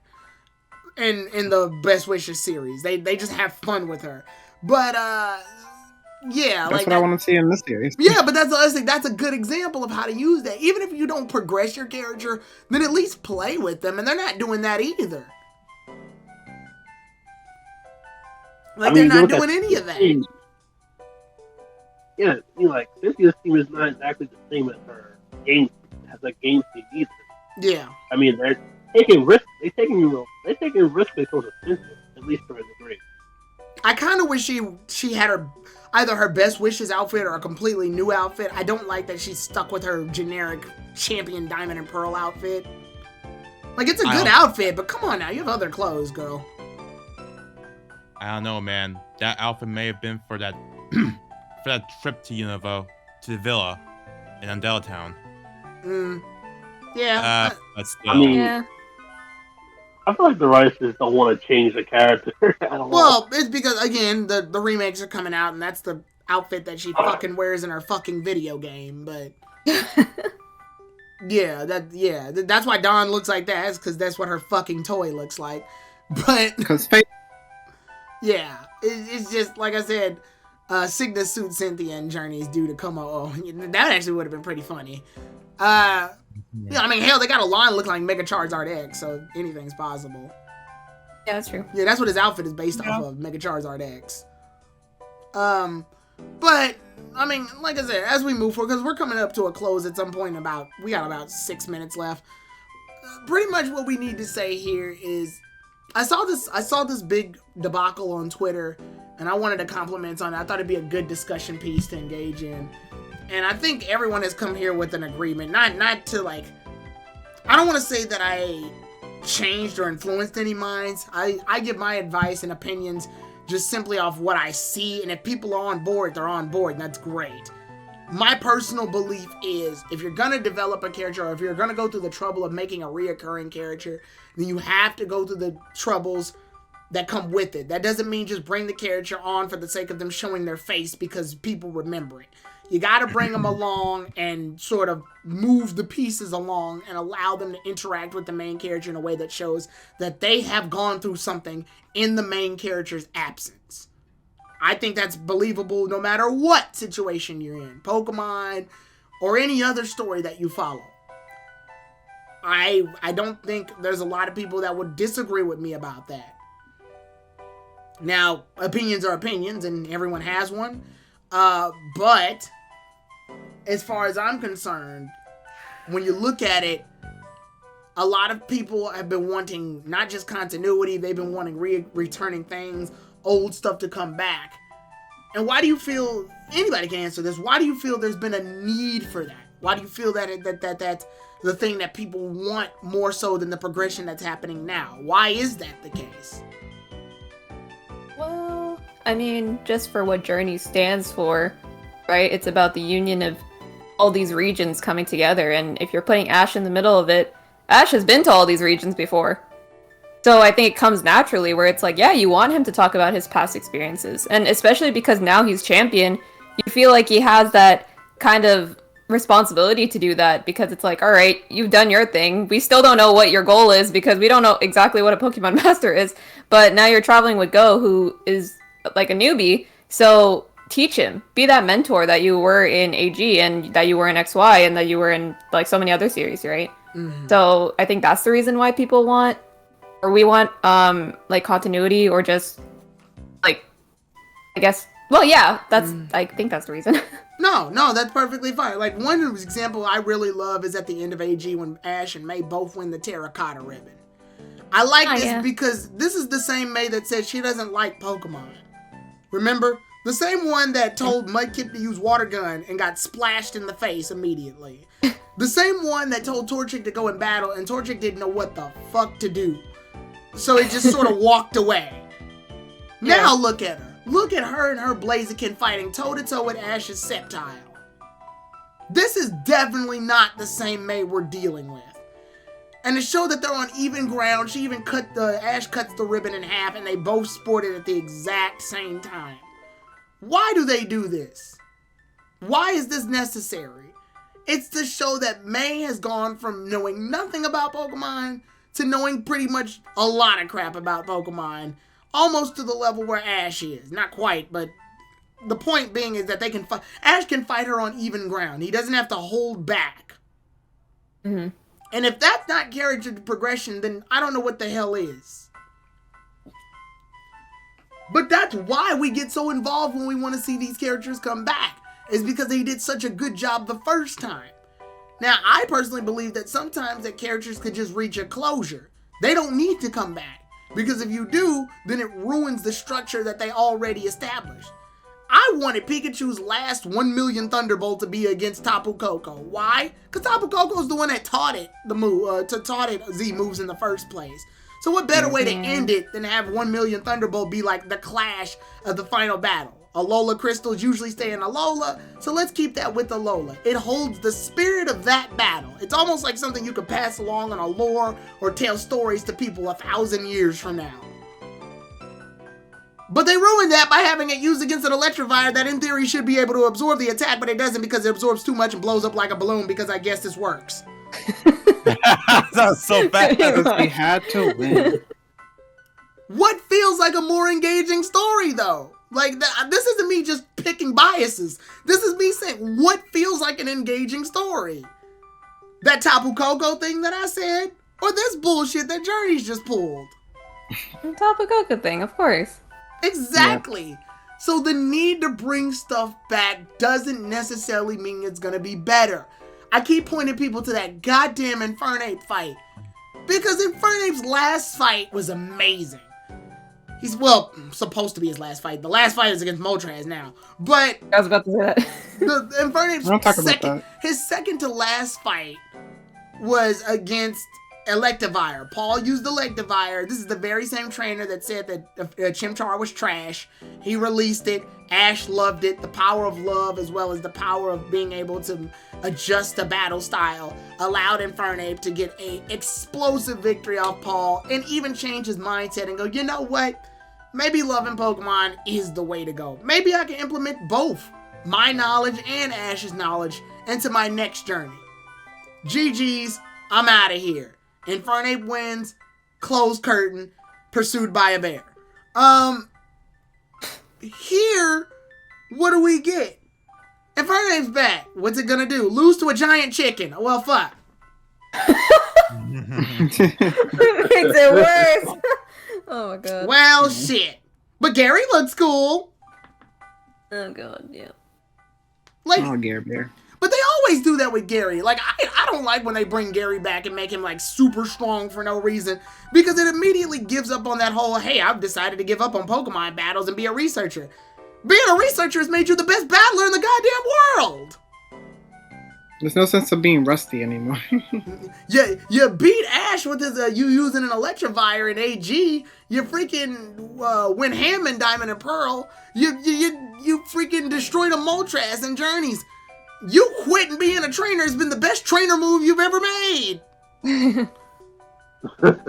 It's like if you gave up baseball and your record was like okay when you gave it before you gave it up, but once you retire, you're like the home run champion. Just stick to doing what you were doing then. Yeah. Yeah. Yep, most likely. Yeah, so to round this out, I'm going to ask for closing thoughts, and then we'll go ahead and we'll just close it out. So, we'll start with, let's see who's still in the chat. Hi, Prob, do you want to end anything off here? Nope. Okay, gotcha. All right, Red Dragon? I'm good. Ty? Journeys can always do better. I mean, yeah, pretty much. So sad. And Emmy? So defeated. Emmy? Nah, I got nothing. Honestly, I'm hoping the next episode will be good. All right. Yeah. And obviously, we'll talk about the next episode during the pod on Monday, which you can watch if you're watching this at 9 p.m. Central on KG Prestige's channel. I'm sure Donnie will put a link in because Donnie's usually really good with those. Yeah, but 9 p.m. Central, catch the Pokepod. It'll be me, TSS, KG Prestige, and a lot of other guests. And we'll have a discussion, not just about the episode of Journeys, but we'll have a discussion about a lot of other things. Video games, anime, manga, whatever have you. We usually have a bullshit hour, and then we talk about the episode, and then we talk about the previews for the next episode. Oh, you're on a mobile. Okay, we'll put I got it. Twitch.tv /KG Prestige.